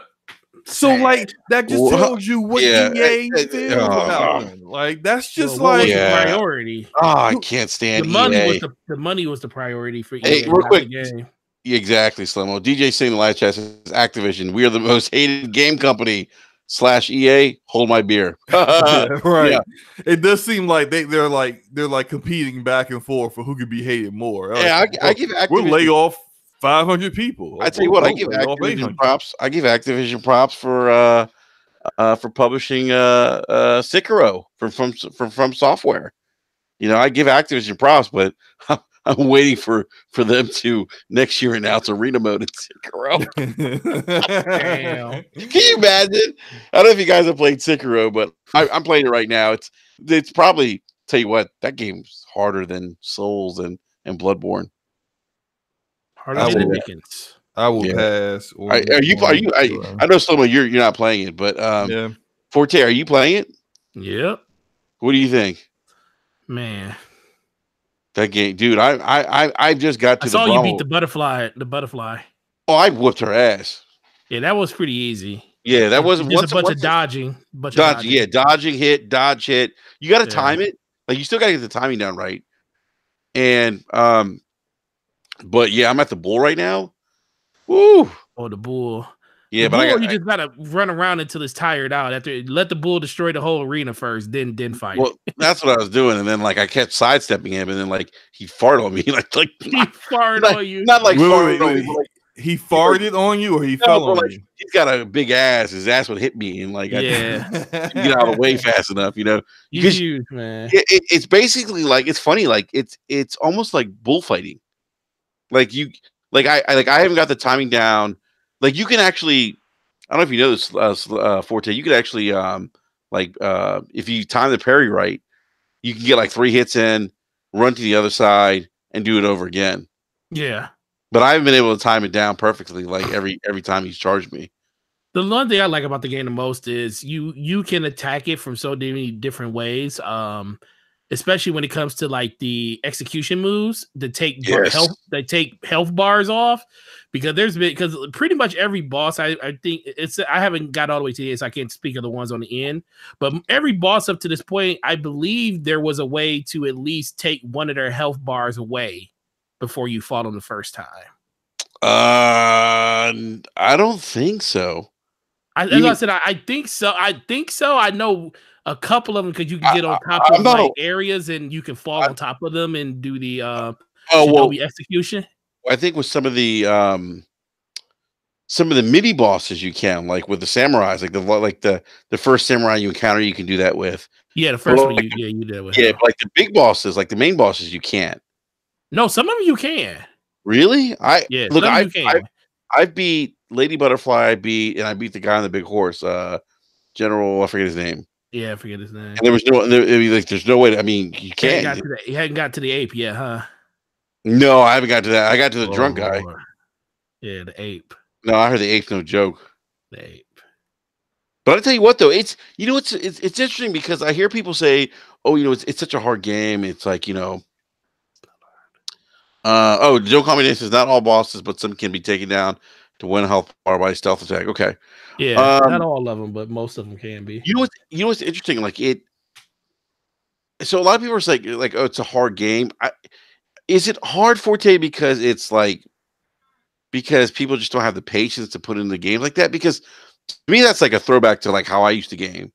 Like remember, like if you ever play like Ghosts and Goblins, or Super Ghosts and Goblins? Do you guys ever play that? I don't know if you guys. I mean, like back then, those were hard games. They weren't easy games. Even Ninja Gaiden on the original Xbox wasn't like an easy game. Contra was really hard. Well, unless you use the cheat. Yeah, the most famous cheat ever. It is the most famous cheat. Yeah. But even like Otoji, like which was a From game, wasn't necessarily easy either. So I to me, like, I feel like these games just, I think we're in an era, and I could be wrong. Just my opinion. I think that we're so used to, games having some level of accessibility where we don't have to think about it, or we don't have to practice or keep trying.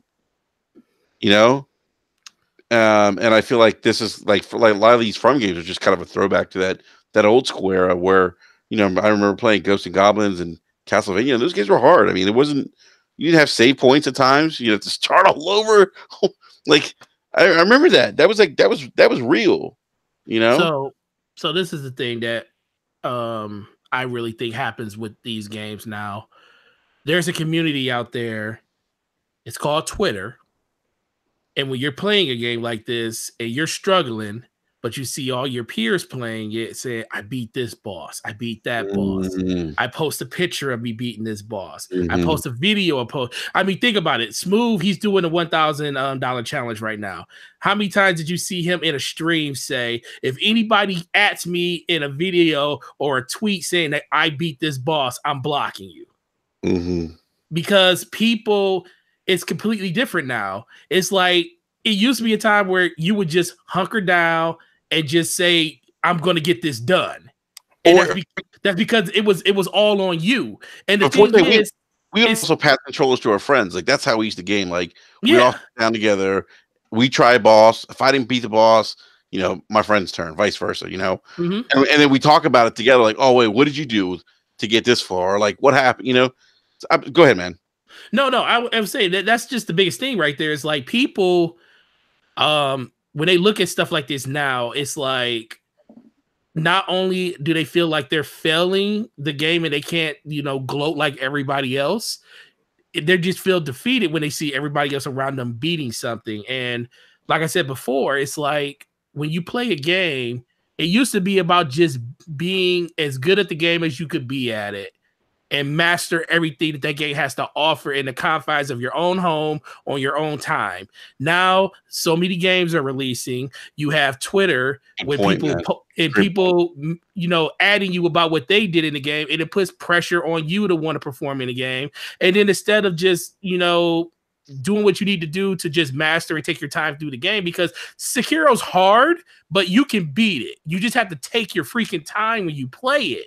And if you do that, it will reward you. It will reward you very well. You'll get those outbursts that you'll be like, yes, I finally beat this boss I've been on for 3 hours. But when you're in a world of, you want instant gratification and you see all your friends around it getting it and you're not getting it, it makes you a little salty when it comes to these games. It makes you want to say, why this game ain't got an easier mode? Why don't I have this? Why don't I have that? Instead of looking at yourself in the mirror and saying, what do I need to do to get better at it? That's the thing that people aren't doing now. And we used to do this all the time when we were younger. All the time we were younger. That the goal was, how do I get better at a game to be better than somebody else? That is so true. Forte, that is so true. That's such a great point, because you're right. People, like, I've been guilty of it, where I see, like, like where Eric's like beat a boss. I'm like, fuck, I got to beat this boss because Eric beat it. And you're right. It should be at your own pace. It should be at your own leisure, where you're saying, hey, you know what? I've tried this boss for 4 hours. I'm going to put the control down. I'm going to come back tomorrow or 2 days later. And that's how we used to game back in the days too. Where it was about getting better, and it wasn't about, what did your friend do?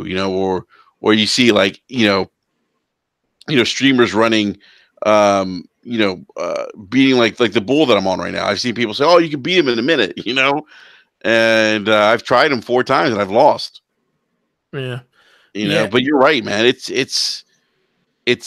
You're right. If you take the time to invest in the game, to like really learn like the movements of the bosses, you can beat the game. Yeah. The like perfect example, something that I'm doing right now. Playing Destiny. There's 2 weapons I'm trying to get. I decided to start getting them yesterday, and I tweeted about it when I was playing it. Yeah. I'm trying to get my Recluse, which is a submachine gun in the game, in a competitive playlist. You got to get the 2100 Fable rank to get it. Not that hard, but it's challenging if you're not playing with a full team. I got halfway to that goal yesterday. I lost a couple of games. I said, you know what? I lost a couple of games. I'm like, I'm done. I'm not playing no more tonight. Then I jumped on it today. I got another 800 points into it. So I'm at 1800. I'm real close to my Recluse. The Recluse is at 21. I'm at 18, 19 right now. So I'll probably get that in the next couple of days. But the ultimate goal is that freaking Not Forgotten that I got to get the 5500 glory to get to. And that is a whole nother problem, because once you get above 3100, you're playing nothing but the best of the best. And guess what? I'm going to do it little by little. I'll do 200 points there, 300 points there. I might lose some games. I'll win some games. But guess what? When I feel like I have my wits in, I'm going to put the game down and not look at it again until I'm ready to do it again. And that's the way that you have to be with some of these games going forward. Don't let it frustrate you, because the game is here to enjoy. You're there to enjoy the game, not to let the game make you pissed off and all your friends around you agitate you because they're a little bit better at the game than you are. That's the only thing that people really need to start, thinking about when they're playing now. Yeah, no, dude, I agree. I think it's a great point, man. Like I never thought about the pressure that social media puts on you, or seeing these people on YouTube. That's a great point. Slow-mo, I don't know if you're are you a Souls fan, or nah, not really. No? Okay, I haven't played any From Software games, but I respect like their approach to gaming. I like that they have a approach to it. They want this to be as hard as possible but fair.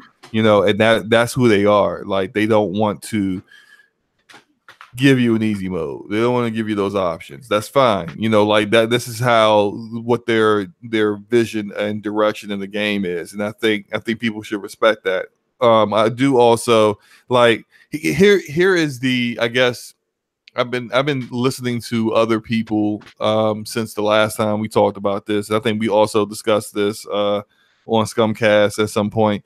And I've seen since then, I've seen some other people bring up some things, and I know like there are people with disabilities that have no problem beating Sekiro, but then not all disabilities are equal.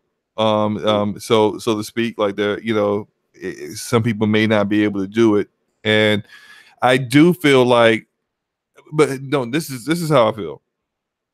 Only if From Software feels this way.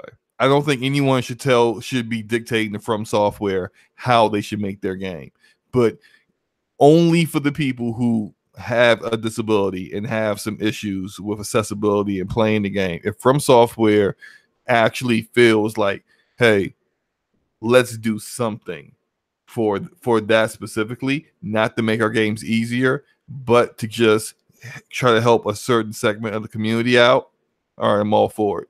But only if From Software is down. Like I'm not cool with people like, you should make your games easier. Like I don't like that. Like they have, their game is supposed to be hard. Like, hello? Like where were you when they made the first 5 or 6 games that were hard like this? Come on. Like it seems like just because Activision is publishing it and they got that Activision marketing behind it, all of a sudden now everybody got a problem with it, and it's like that shouldn't be the case. But now, since a lot of people try to use people with disabilities as a scapegoat, let's go ahead and help some of those people with disabilities out. Not you other losers who just trying to use them as a scapegoat to play the game easier, but do something for those who seem to have who really want to enjoy the game and want to take up the challenge, but they just don't seem to be able to.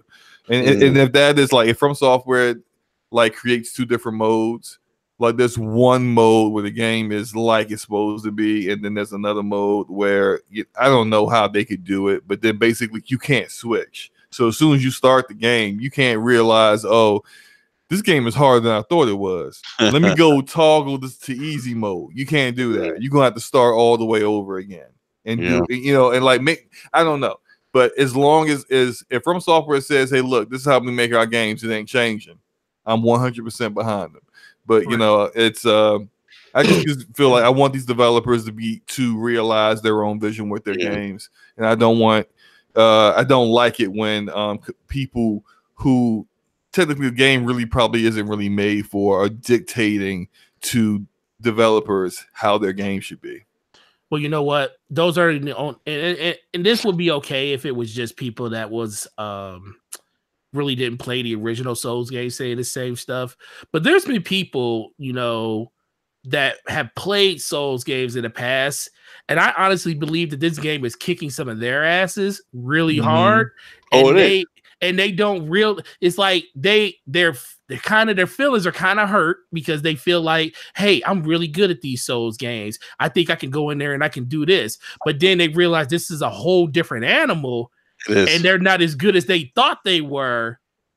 Those are the people that are having the problems, and those are the people I think that are hiding behind this whole accessibility issue and stuff. It's like, oh well, I can't do it, so let me find a way to get the attention off of me not being able to do it and bring attention to other people. Because if they could make it easier for those people, it would make it easier for me to play, which I think is very fraudulent. For those people that like to put up YouTube videos about bosses, about beating the Bloodthirst Beast and Bloodborne and every damn thing else and all the stuff you did in that game, but then you come to this game and you're struggling. I didn't think Bloodthirsty Beast actually was not hard. Well, you know what they'll say. Well, it wasn't hard for me. I watched some people struggle on it, and we all watched certain people struggle. I mean, look, it wasn't. It was a struggle bus when somebody was streaming it. Sekiro was definitely harder than I think Bloodborne, but I mean, I don't know. The one thing I say about the game. This is the thing about the game. This game has done exactly what it was supposed to do. They wanted to appeal to a bigger audience, and that's why they sped the combat up. They took the verticality, which is huge. Verticality they added to the game. You're quicker, you're faster, you're ninja. They put you in feudal Japan, which is a more people admire that setting more than the Victorian setting and stuff like that. Wait, they added like a deeper narrative where it wasn't just.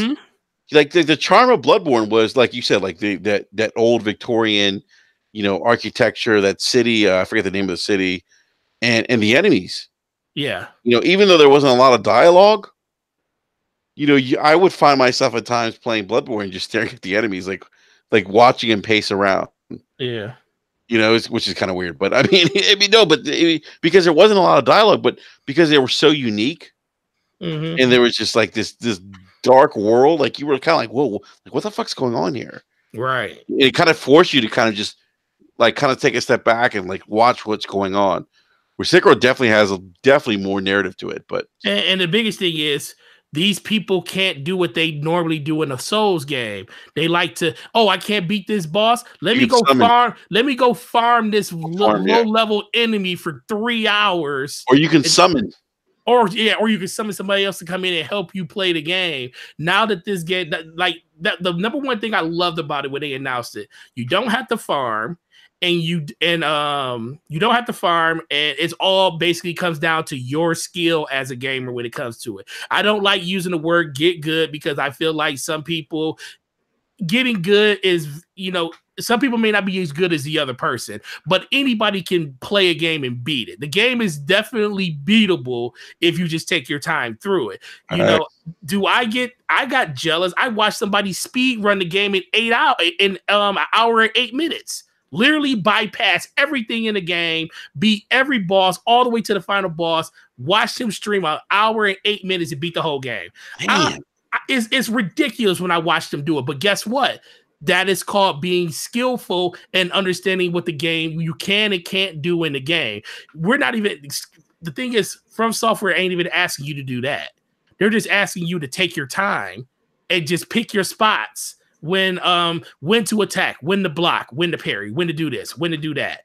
And if you do it correctly, the game will reward you with saying, hey, you get to move on in the game. If you don't do it, they're going to keep you there until you learn how to do it. And that's what people are getting frustrated with. You know what's funny is and they give you the tools to, if you want to like learn the pairing system, the combat, because you can spar, like you can do that. Yeah, with the dummy and stuff. Yeah, yeah. So they give you the opportunity to do that. So it's interesting, man. Like I definitely think, like for me, in my opinion, I think this is From's most difficult game, probably their best game that I played. Yeah, I agree. In a Souls Bloodborne type of games that they put out. So so Forte, would you say that it's probably their best? Like, do you feel like it's the best that they put out in terms of like Souls, I can't say for to that because I didn't play all the other ones to know this was my very first one. Okay. And the reason I got into it is because of the setting. I love the setting, and the setting really drove me to want to play the game. But I can definitely see it's the most ambitious one they've probably done, because this is it's a lot of the same, but the things that people are used to doing in a Souls game is completely different. And that's the thing that I think they wanted to hit home at. And the fact that this game is doing super well, even among the casual people, lets you know that this game is even more approachable than any of the past games that they had. That's a good point, man. That's a good point. I do want to get to one more topic before we wrap up, guys. And that is Xbox Game Pass. If you guys saw the titles going to be added this month, but dude, I mean, wow. Prey, April 11th. Mm-hmm. Prey's pretty good. Yeah, Prey's a good one. Golf Club 2, April 11th. Monster Hunter World, April 18th. Yeah, that's man. That's the best game I've seen enter Game Pass yet. I think Monster Hunter World would be the best one they've now.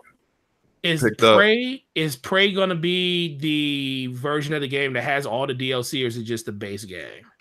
I'm thinking it's probably going to be the base game, and if you get through that and want to play more, then yeah, you should probably pony up the really money. Freaking good. Yeah. That's what I've heard. I haven't finished Prey. I'm like still in like maybe the 10 hours in. But I heard that I bought it because I heard the DLC was fire. So I'm gonna get to it eventually. But I would say if I'm Bethesda publishing, I'm like, yeah, go ahead, put the base game in there. If they like it, hey, we got something even better here for you. You know, we're gonna have to spend that money on. I think what's the DLC, like 30? I think it's 30. It's 30 for the DLC. 30, yeah. If you played in Game Pass, if you like it, I'm pretty sure people wouldn't mind dropping $30 on that. Check it out. Yeah, but Monster Hunter World. What's the other one? That's so great. We have The Walking Dead, New Frontier, April 18th. Life is Strange 2, Episode 2 Rules, April 24th. Resident Evil 5, April 25th. And Golf Club, same day as Golf Club, Prey. Yeah, that's a good list, man. Do you know what's coming out?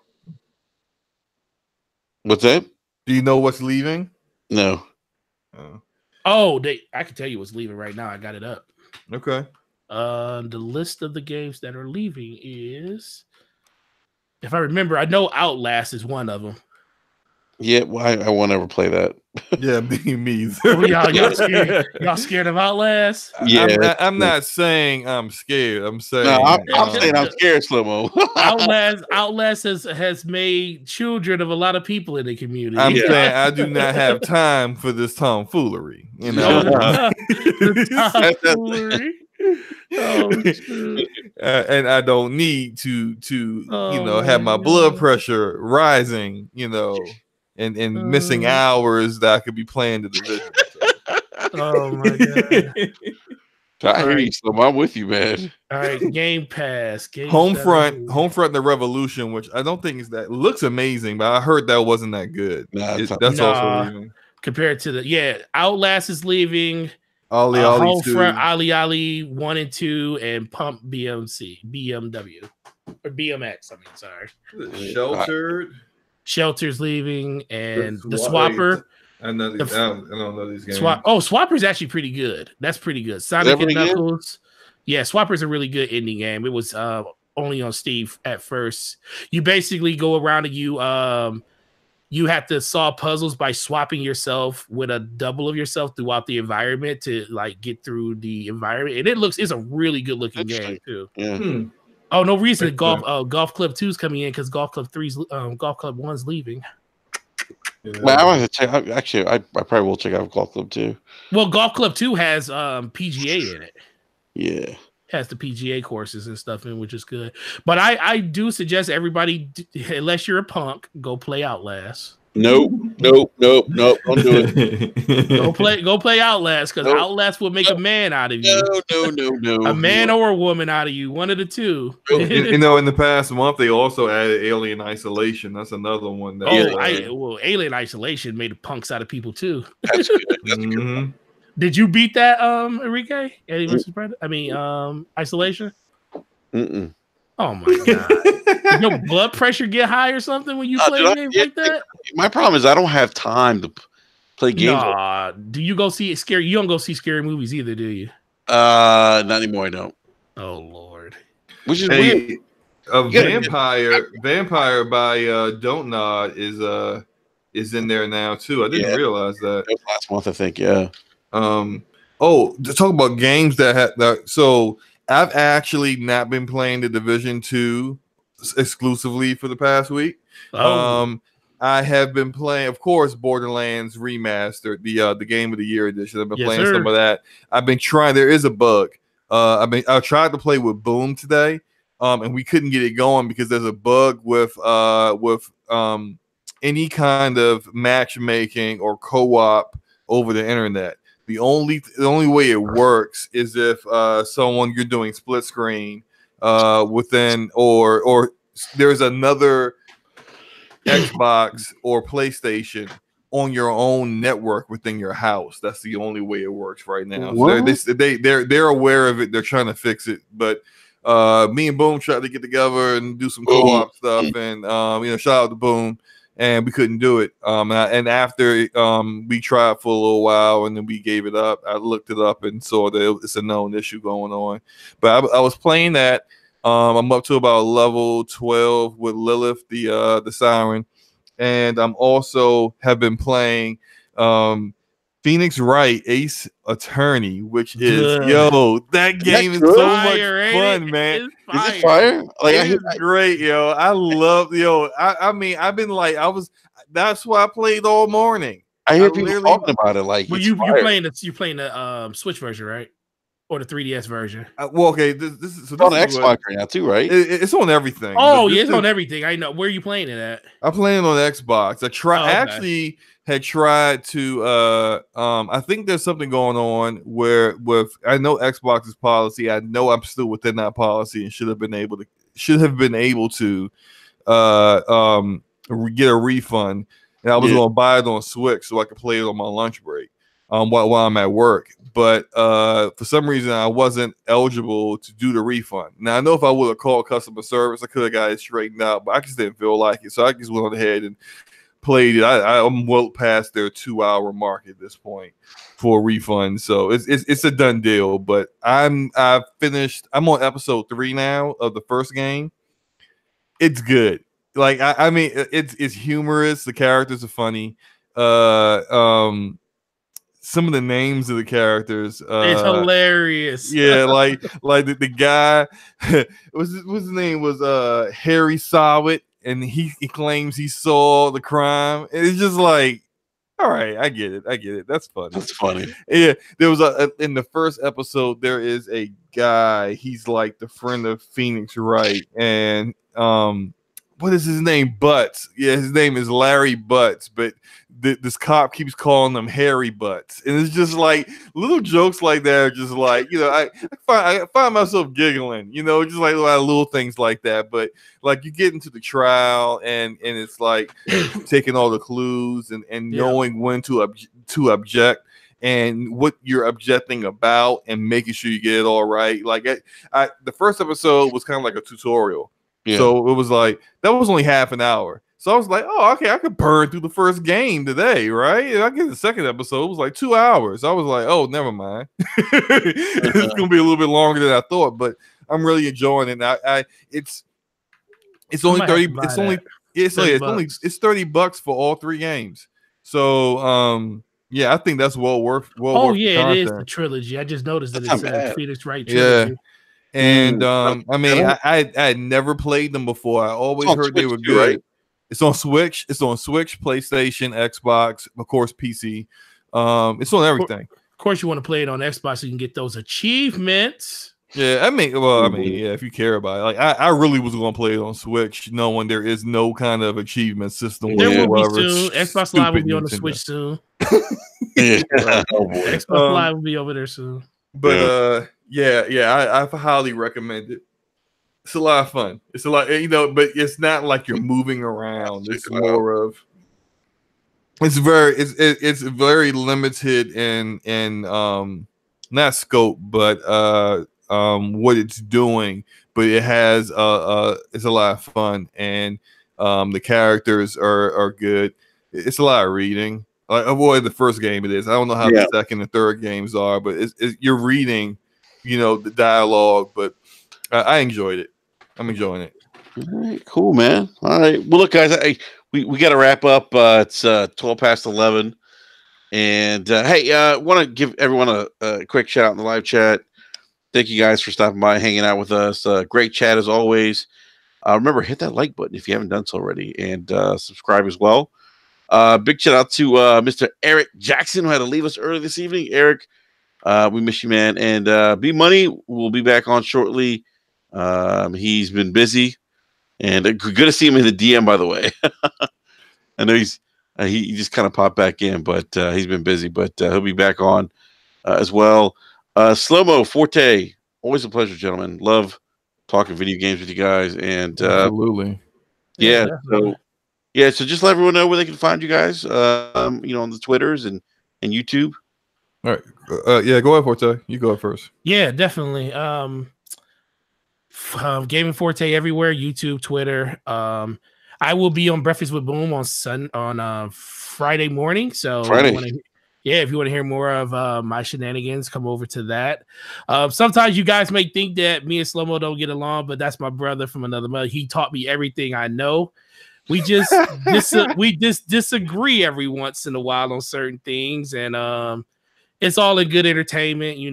Enrique was definitely hyping this up inside of the DM the whole time. Like, you guys gonna talk about this? Y'all gonna talk about this on the show, right? So, but no, that's my man. I love that man to death, man. And outside of that, man, make sure you go check out their YouTube channel, man. Stuff going up all the time. Great show as always, Enrique. Yeah, man, no doubt, man. Slow-mo, where can people find you?